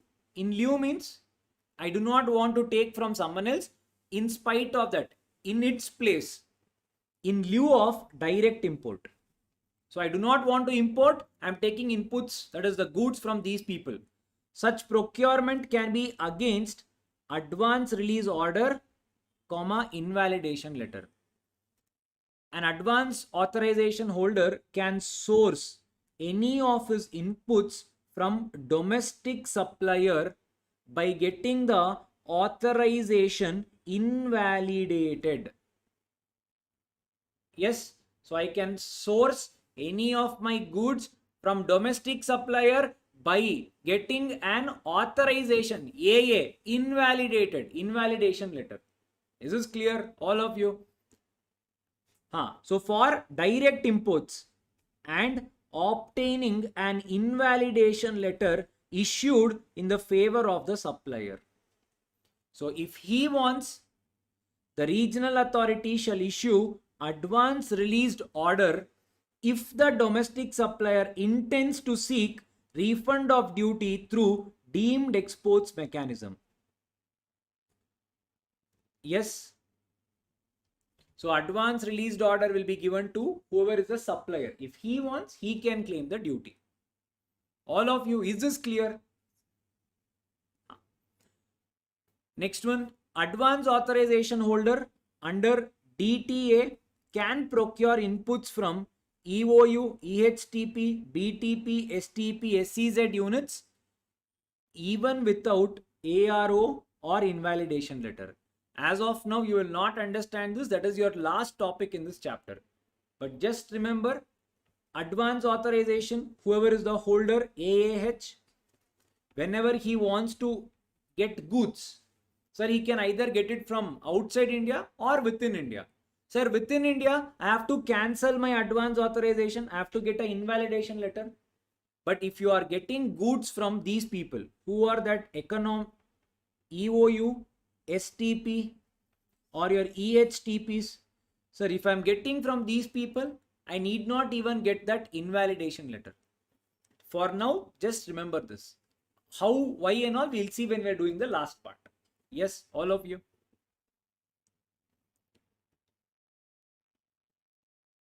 So validity of advance release order or invalidation letter shall be coterminous with the validity of authorization. So advance authorization is 12 months. This will also be valid for 12 months only. If the other person wants to use, needs to use it within 12 months only. Is this clear, all of you? A small topic. Now I told you state trading enterprise. What is that? Again a small topic, nothing much here. What is that? People, there are certain imports and exports which are prohibited and restricted for you and me. We cannot do it. Sir, then only state trading enterprise can do these items. Sir, what are state trading enterprises? As usual, that is not defined. STE is an enterprise authorized to engage in trade, that is, it can be export or import, which is owned, sanctioned, or otherwise supported by the government. Yes, sir. So in India, people, STE majorly the state trading enterprises, they are into your petrol import and exportation and all that part. Okay, sir. Now, people, these things you and me cannot import. Sir, petrol, these things you and me, we cannot import or export. Okay, sir. So prohibition, no export or import can happen or will be allowed under either advance authorization or your duty free import authorization if the item is prohibited for exports or imports. Items reserved for imports by STE. Sir, whatever is the item reserved for your state trading enterprises cannot be imported against advance authorization or DFIA. Petrol is reserved only for STE. Sir, you have an advance authorization, you have a DFIA, you can't do anything, you cannot import them. Which products? The products which are prohibited or restricted or which can just be imported by STE. Yes, sir, I still want it, sir. Whatever those products, I still want it. Now, this point, whatever you saw, state trading enterprise, yes, sir, that will come into picture. However, those items can be procured from state trading enterprises against ARO or invalidation letter. I had an advance authorization, I am cancelling it, I am going and I am getting it from my STE only, and STE can use it for his imports. Getting this point? So, sir, that is the reason you saw STE here. State trading enterprises, sir, I am not directly allowed. Yes, now whatever my advance authorization, I will get it cancelled. I will get it in the name of STE. If he wants, he can use it. From him, I can get it. That is valid. Yes, sir. The first way how you can get it? By getting a ARO or invalidation letter. Is this clear?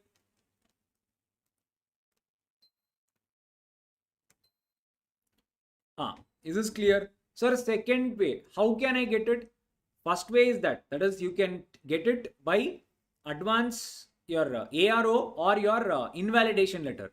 The second one, you can get these goods if you want to deal it after getting a NOC from STE. So if you want to deal in these items, people, which is prohibited or restricted or reserved for state trading enterprises, you have only two ways. One, ARO invalidation letter, or get a NOC from my STE and you can still deal in such particular things. Clear? Simple? Understood? Not understood? Yes.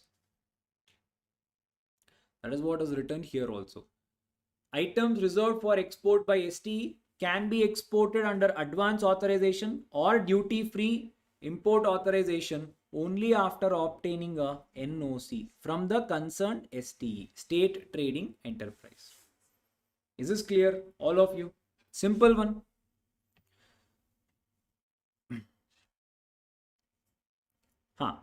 Next one, write down. So some main points will come, small points will come, main points write down, small points refer PDF. Duty free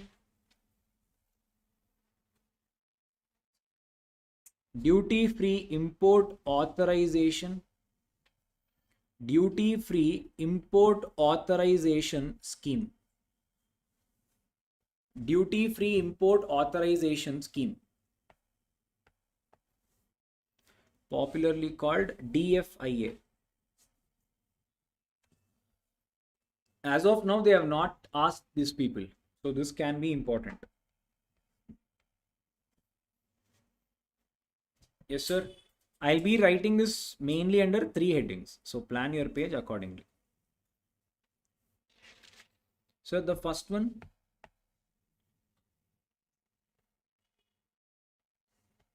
meaning, what is DFIA? It is a scheme. It is a scheme under which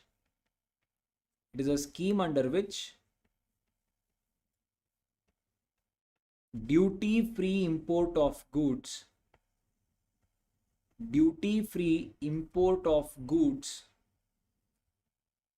is allowed. It is a scheme under which duty free import of goods is allowed.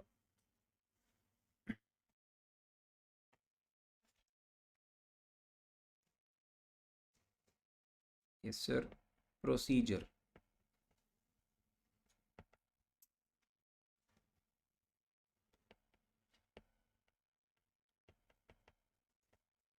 Whoever is an applicant, he applies to regional authority.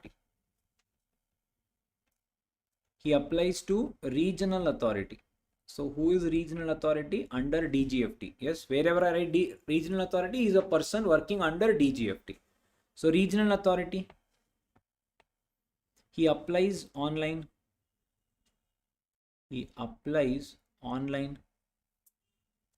And he applies before export.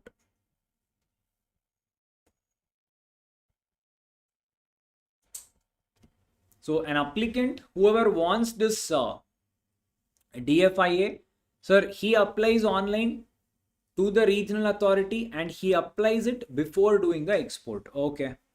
Now, sir, he has applied.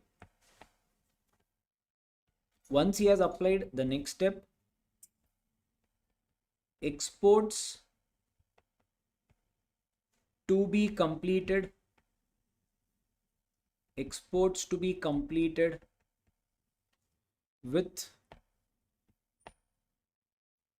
Within 12 months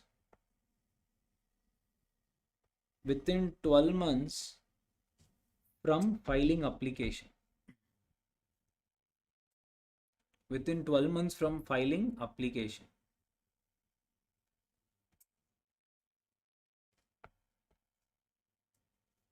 Now, okay, sir. After exports are also completed.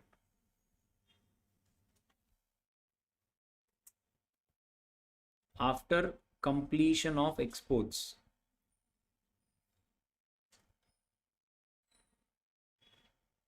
After completion of exports,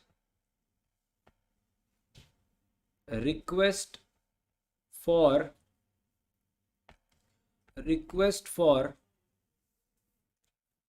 transferable DFIA, that is your duty free import authorization. Sir, when should I request? You have to request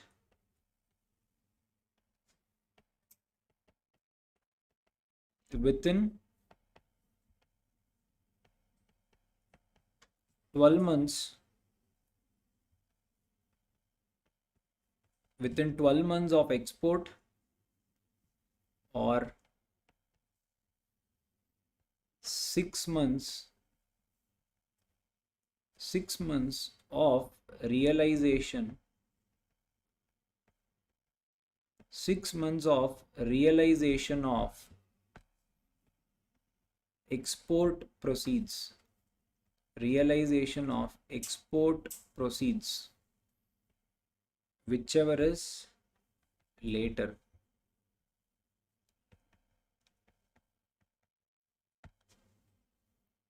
Whichever is later.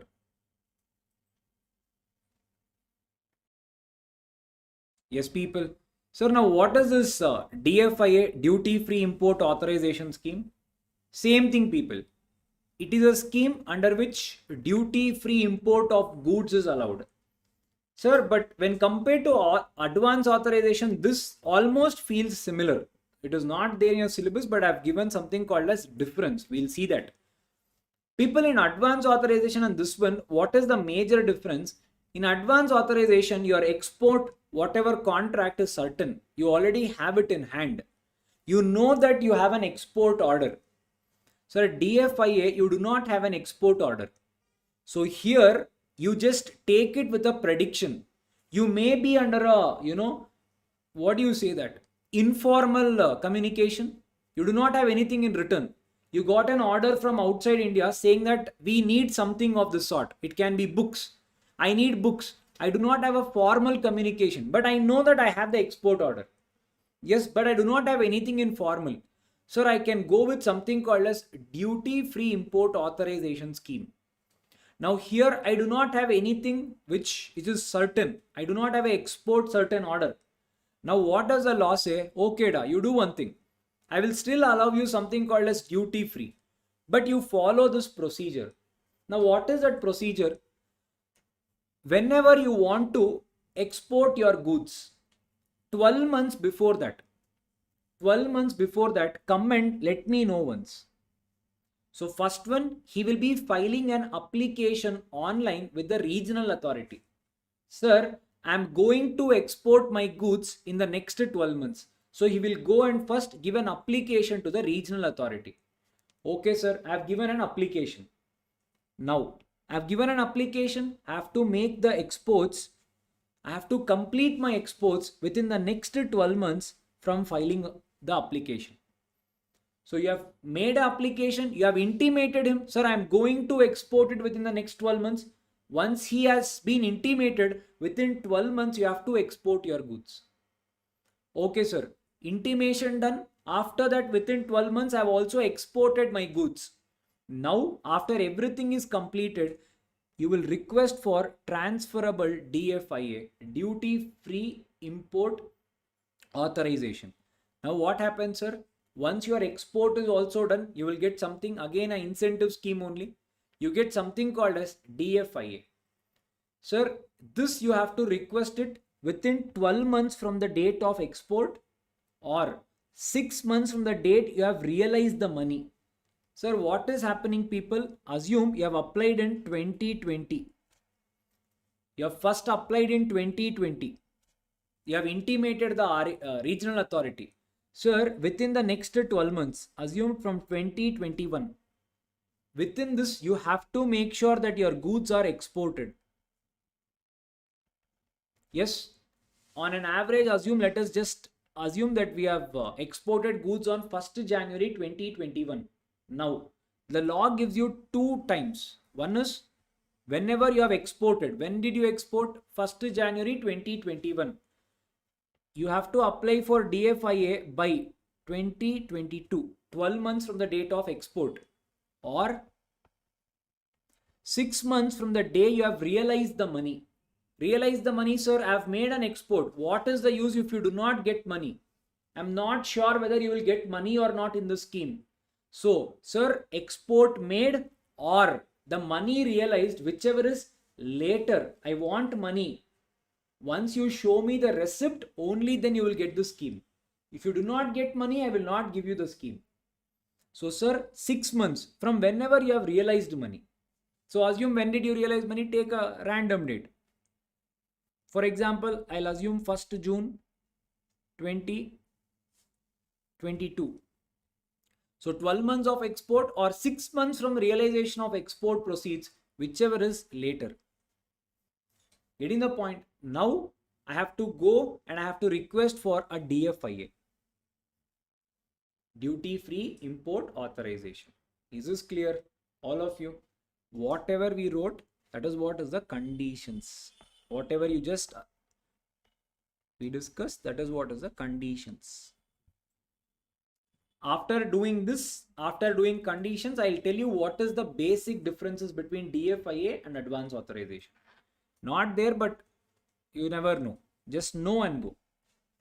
Sir, condition.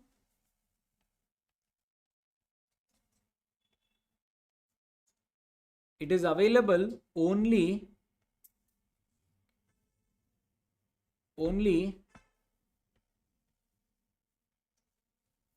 against basic custom duty. Morning I told you something.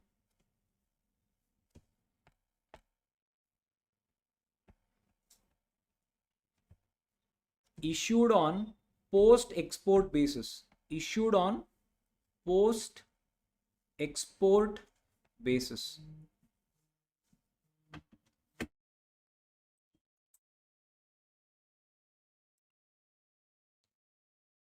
Yes, 12 months is the maximum time to complete.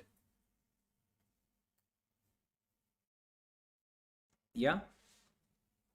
It is available only against basic customs duty, issued on post export basis, correct?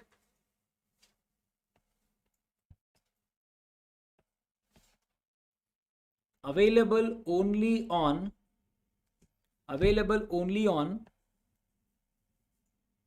products mentioned in Sion.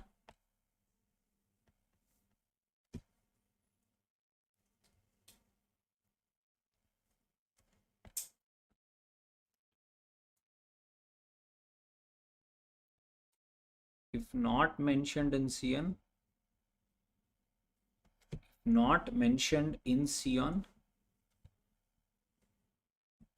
then can claim drawback.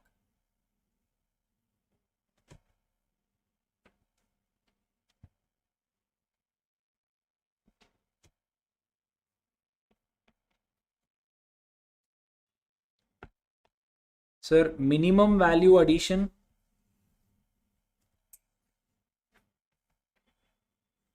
Minimum value addition is 20%. Minimum value addition is 20%.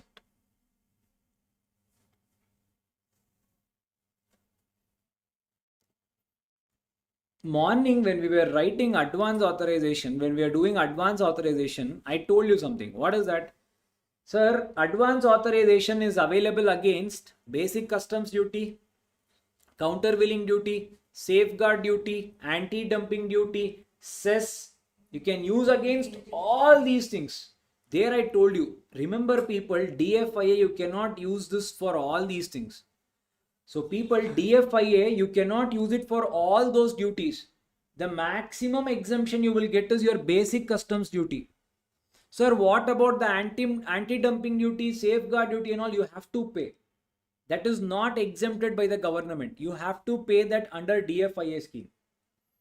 Getting the point? So sir, advance authorization, you can waive off all those things, that 6 things, whatever we saw. Sir, DFIA, only one thing, all that you have to pay. Clear? Sir, second one, DFIA is issued on post-export basis. Advance authorization, pre-export. Here you saw, no? After completing your export, you are going to authority for asking DFIA. Sir, advance authorization DFIA post-export. This we just saw, no? Where are you going to where are you getting DFIA? After exporting, you have to go after exporting 12 months or 6 months after realizing the cash. Are you getting it? All of you. Sir, third one. People, advance authorization. Sir, one time, if at all Sion is not there, what can I do? I can self-declare. Here, sir, Sion is not there, go home. DFIA we will not get. So, sir, DFIA is available only on those items where Sion is mentioned. So sir, then I will not get anything. As per the conditions, you will not get anything. Somewhere else, they have added this point. What is that? You will be entitled for duty drawback. What is duty drawback, people? First you pay. Later, after you export, claim back the money, whatever you have paid. So there are two types, people. One is whatever the incentive schemes we are seeing. Don't pay at all. Or duty drawback. What do you mean by duty drawback? I told you yesterday, we just have to export the goods, but not the taxes. So sir, whenever a manufacturer on the raw material, he would have incurred so much of money, people. If you have procured it from your local manufacturers, then you would have put something taxes and all, GST. Earlier it used to be excise duty, sales tax, service tax, VAT, 100 things used to be there. Now everything put together, 1% GST on it. Yes, end of the day, the cost is going up. Okay, sir, if it is from India, yes. If it is from outside India, you would have incurred something called as import duty on your raw material. Correct? When you don't have any authorization, you don't have any script, you would have incurred some import duty and then only you will get, you have to pay some duty, basic customs duty on import. It will be there. There is no item which import duty is exempted. You have to pay only and then get, if you do not have an advance authorizations and all.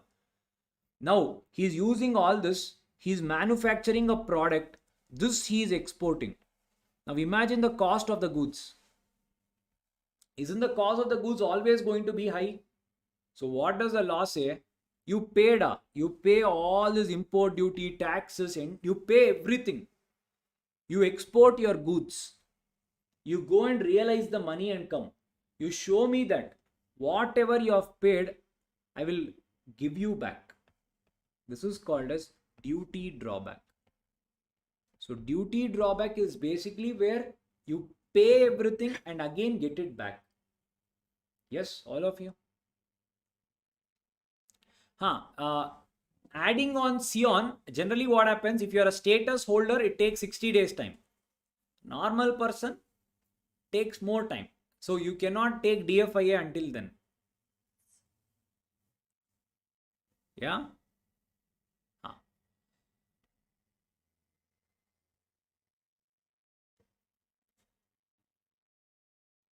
See, what is the purpose? Now, whenever I'm telling you this advance authorization and all, I'm talking about big people in the market. Now imagine about small people. Do you think he can apply for advance authorizations? He can wait for all that.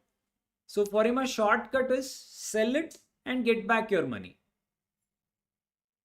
Because a small player, government also cannot, he does not have any proof. He has not been in market for a while. I do not know how does he perform. If I give him free of cost import, what if he does not export it further? Getting the point? Sir, just for your understanding, if a question may come, this is not in syllabus.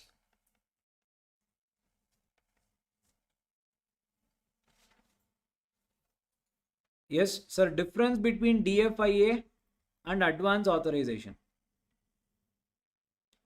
Sir, DFIA is available only on basic custom duty.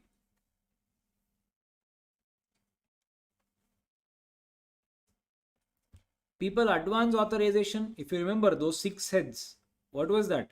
Sir, BCD, anti-dumping duty, safeguard duty, countervailing duty, cess.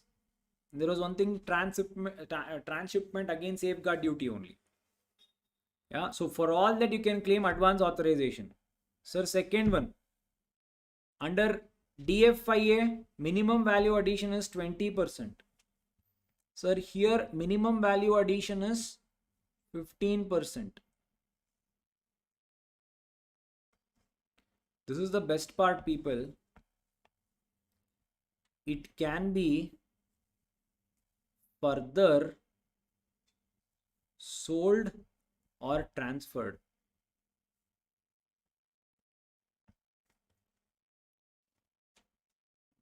This cannot be. I told you, you have imported, sir. extra thing is left. That only you cannot touch. Forget about your license. You cannot give it to anyone else. Here, you wrote, whenever you are requesting, only you are requesting something called as transferable DFIA. What is meant by transferable DFIA? If you are not using, give it to someone else. Just like your script, you can trade. Getting the point? Here, granted after completion. Granted after completion of export. This one issued before completion of export. Issued before export. Export completion.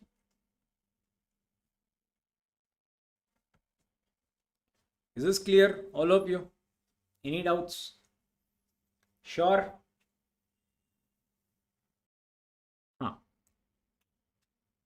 Sir, there is one topic again under this one only, DFIA.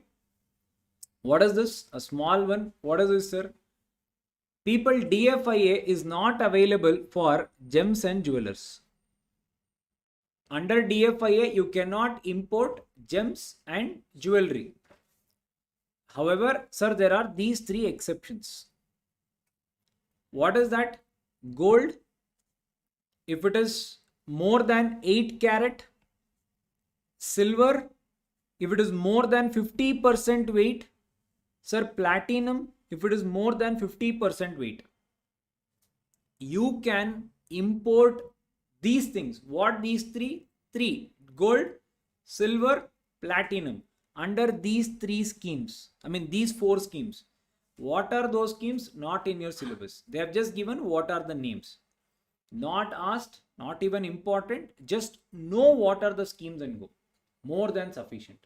So, sir, under DFIA, you cannot import. Generally, you cannot import gems and jewelers. However, following items, if exported, would be eligible. So, if you are exporting these things, yes, you are eligible to do this. What is that? Gold, gold 8 carats and above, silver and platinum. Basically, in any of the product you are exporting, the weight of silver and platinum should be more than 50%. You can import them. Sir, under these four schemes, yes, value addition, the same formula, whatever we saw. Yeah, just know this and go. More than sufficient. Yeah. Shashikant, one is like a script. It is something which you get like a certificate. It is transferable. The drawback, you will get back your money. Yes, that is the difference.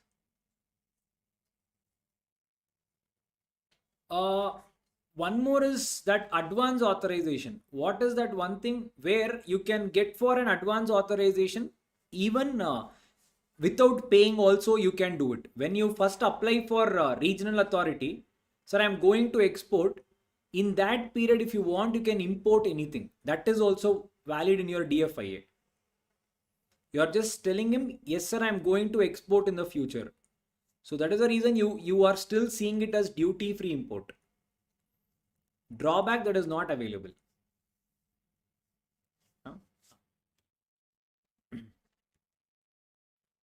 Okay, sir.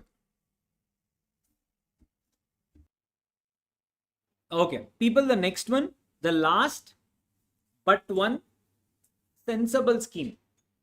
After that, sir, after that, marathon. Export promotion,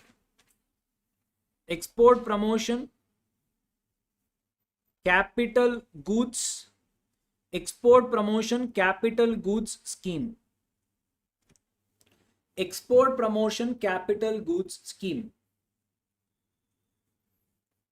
Export promotion capital goods scheme. Sir, in short, I can also call this as EPCG.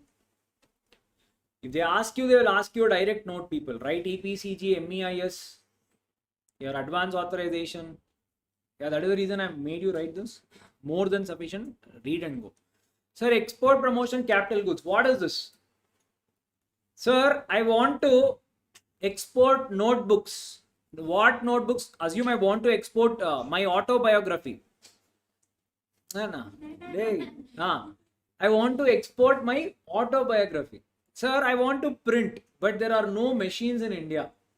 So I want to export a machine into India so that I can print and I can export my end product. Now, people, in India, there is no goods. Whatever is required for manufacturing my export, that I can import, again duty free. Getting the difference? Sir, till now you are seeing raw material. Now I am telling you, I'll tell you. Sir, now I am telling you capital goods. Sir, what is capital goods? Definition we saw. Anything which will help to convert your raw material to finished product. Sir, now I do not have that capital goods with me. It can be anything, people. Any capital goods. Plant and machinery. And in my case, Xerox machine. End of the day, it will help me to manufacture or complete my product. Sir, that machine is not in India. Now what do I do? Law says, day, will you export? Yes, sir, promise I'll export. If I do not export, go back. Turn, I'll kick. Says government.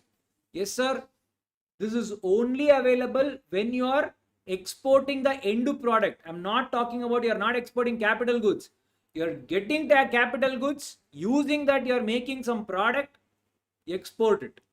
Getting the point? Sir, what? It can be many people. You want to make juice. Yeah, for that, I don't know how many of you know this. Coca-Cola.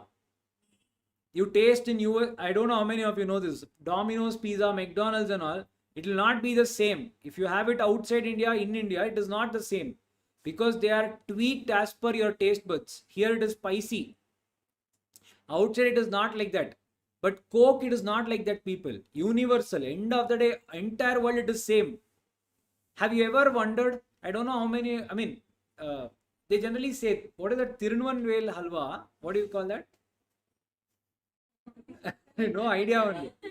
What is that, man? The very famous halwa, that rubbery halwa. Tirunvanvel, Tirunelvel. Rubbery halwa, you know that, no? Orange color, generally it comes in that maroon. Tirunelveli, 1 person, 2 person, 3 person. Yes, we are online people. Yes. Halwa, we edible also, we don't know, sir. Now, people, they generally tell that whenever you prepare this Tirunelveli halwa, it will not come the same taste. What they have done it since they have taken a wedding contract to supply this halwa. It is very famous. Now they had went to another place and they had tried to prepare this, but they could not get the end product in the same way what they do in that Tirunelveli. That is the place name in Tamil Nadu. When checked why? Because of the water. Whatever is the water they use, that gives the taste. Now don't you think Coke? People, Kaveri is different. The water you get in your home is different. There are hundreds of rivers, people. One comes through sewage, one comes through drainage. Everything has a taste difference. Nothing comes straight. And in that your corporation adds bleach. Sir, now end of the day, don't you think it should be reflected in your end product? How come Coke is same? One of the plant and machinery, they deneutralize water. Whatever are the minerals in water is just taken away. And they will neutralize it. Nothing will be there in water. Everything, single component also will be taken out. That is how they make it neutralized. That is all across the world this machinery is used. India, it is there. No, sir. I want a plant. Come, import it. Make sure Coke is exported. Sir, you can that is what I am telling you. Import capital goods, but export I am promoting. Understanding this point, all of you. Sir, if at all I am giving you capital goods, how am I promoting exports? I'll give you capital goods. What if you do not export? How will I even quantify? Your law has come up with a formula for that also. Yeah, write down. I have only 2 things. Left side is less, right side is more. So plan your page accordingly. Sir, meaning. it allows import of capital goods at zero customs duty.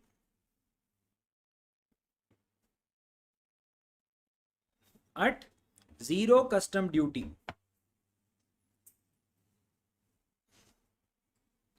It includes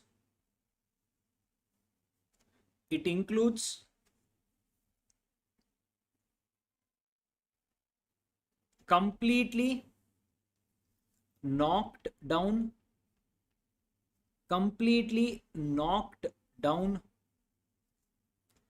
or semi knocked down goods. Completely knocked down or semi knocked down capital goods. Sir, third one, validity of EPCG. Validity of EPCG 24 months. Validity of EPCG 24 months.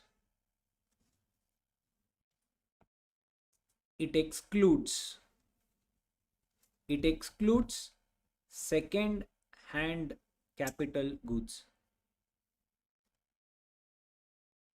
It excludes second hand capital goods.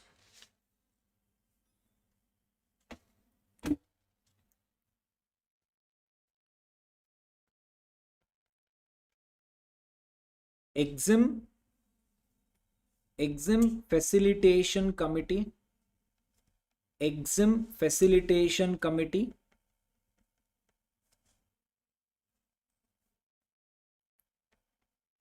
approval needed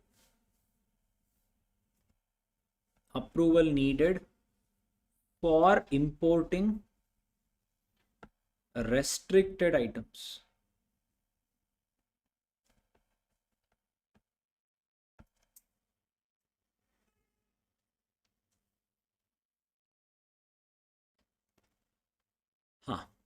So EPCG, it is basically a scheme which will allow you to import any capital goods paying zero custom duty. Don't even pay 1 rupee on those capital goods. It includes a completely knocked down or semi knocked down. What is this completely knocked down? Basically, people, unassembled.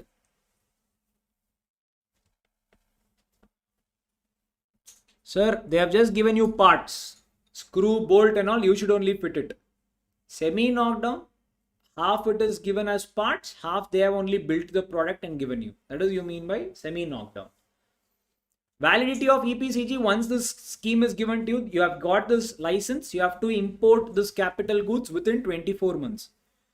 Under this scheme, you cannot import second hand goods. It has to be a new one. Exim facilitation committee approval needed if at all you are importing any restricted item. Okay, sir. Now the second one. Sir, import under EPCG shall be subject to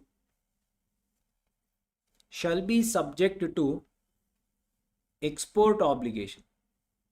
EO. Sir, there also it was there.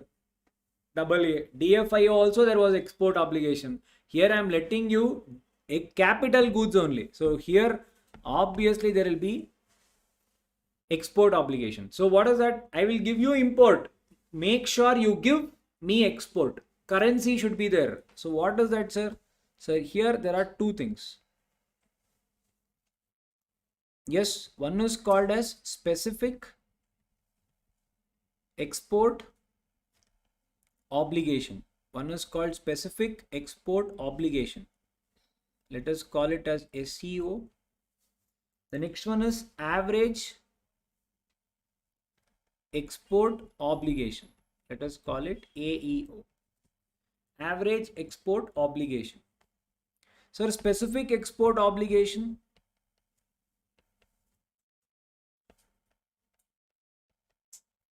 should be 6 times of duty saved.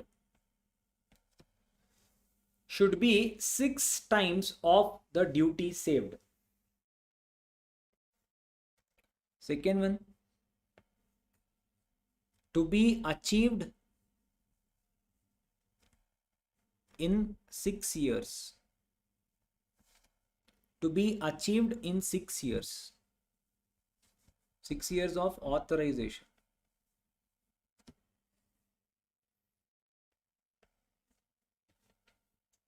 Indigenous sourcing.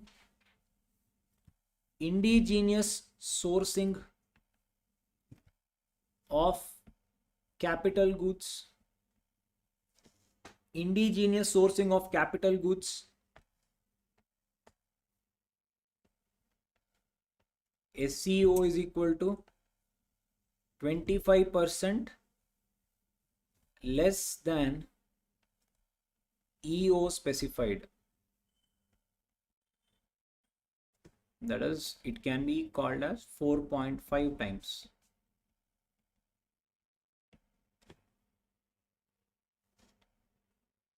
Sir, next one, average EO.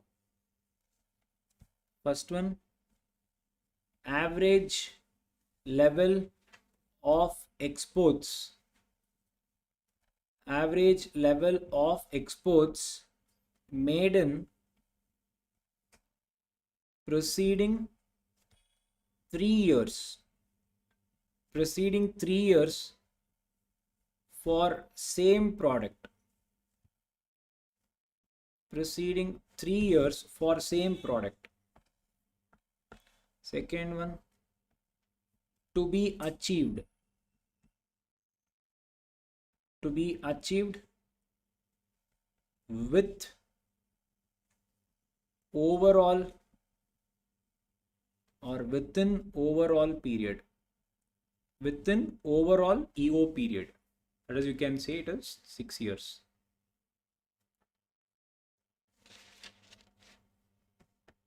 You can write one more here. Note SEO for North Eastern states and Jammu and Kashmir shall be 25% of EO.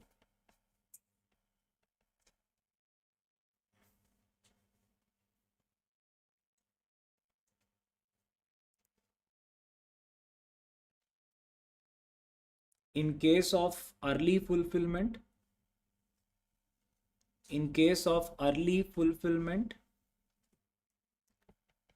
that is 75% of SEO and 100% of AEO.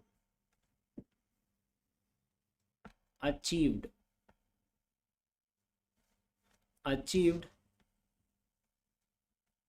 within half of original EO.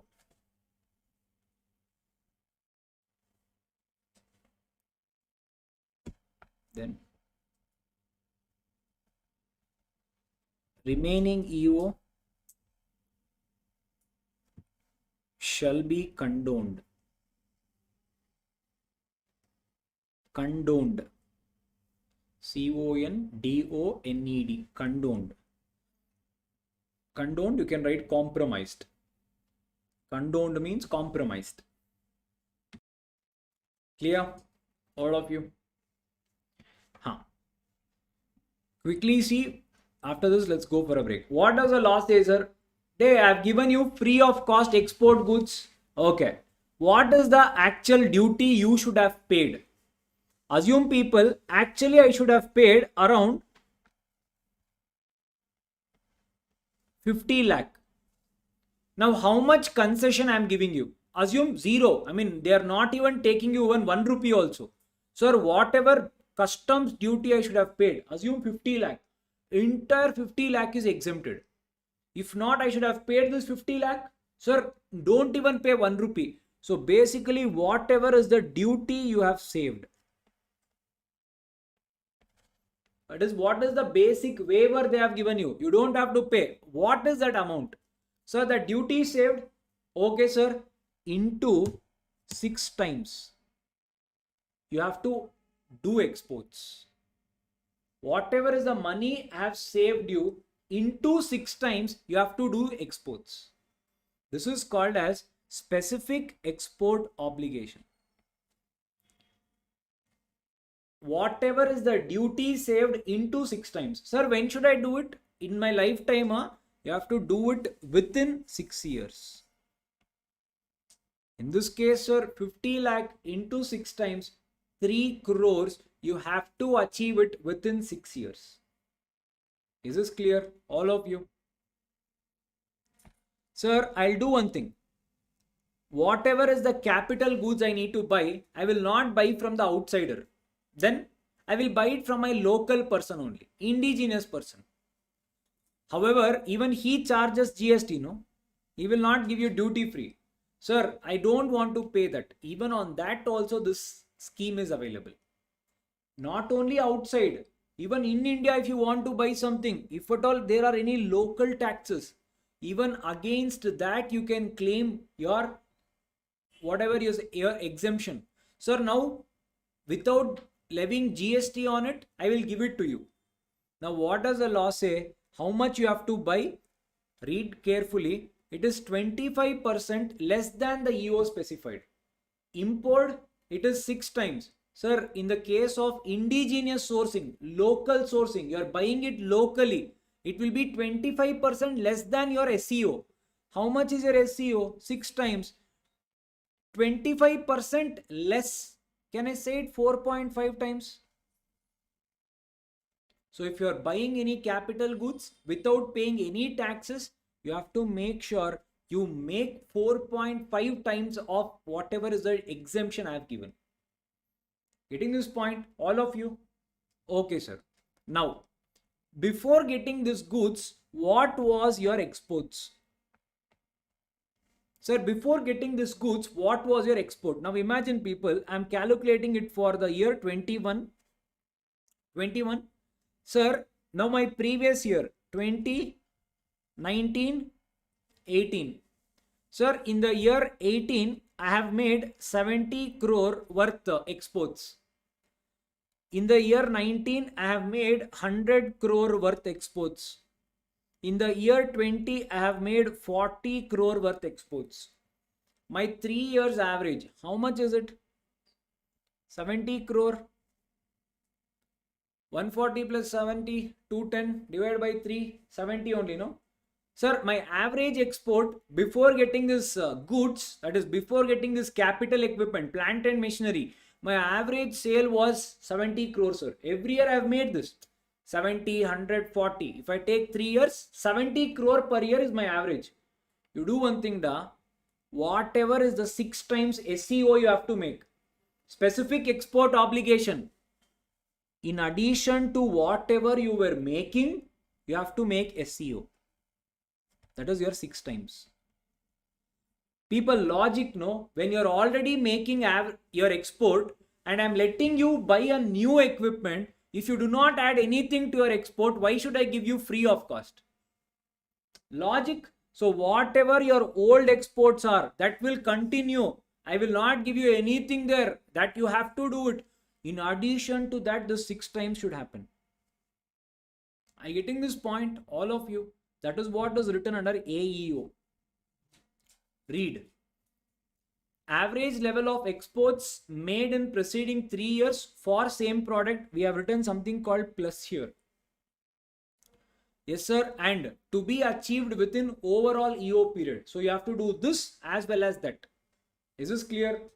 Sir, if you are from northeastern states, whatever is your SEO, it will be 25% of EO. Meaning what, sir? 6 times into 25%. Can I say this 1.5 times? All of you agreed? If you are from northeastern states or Jammu and Kashmir, sir, 1.5 times will be your export obligation.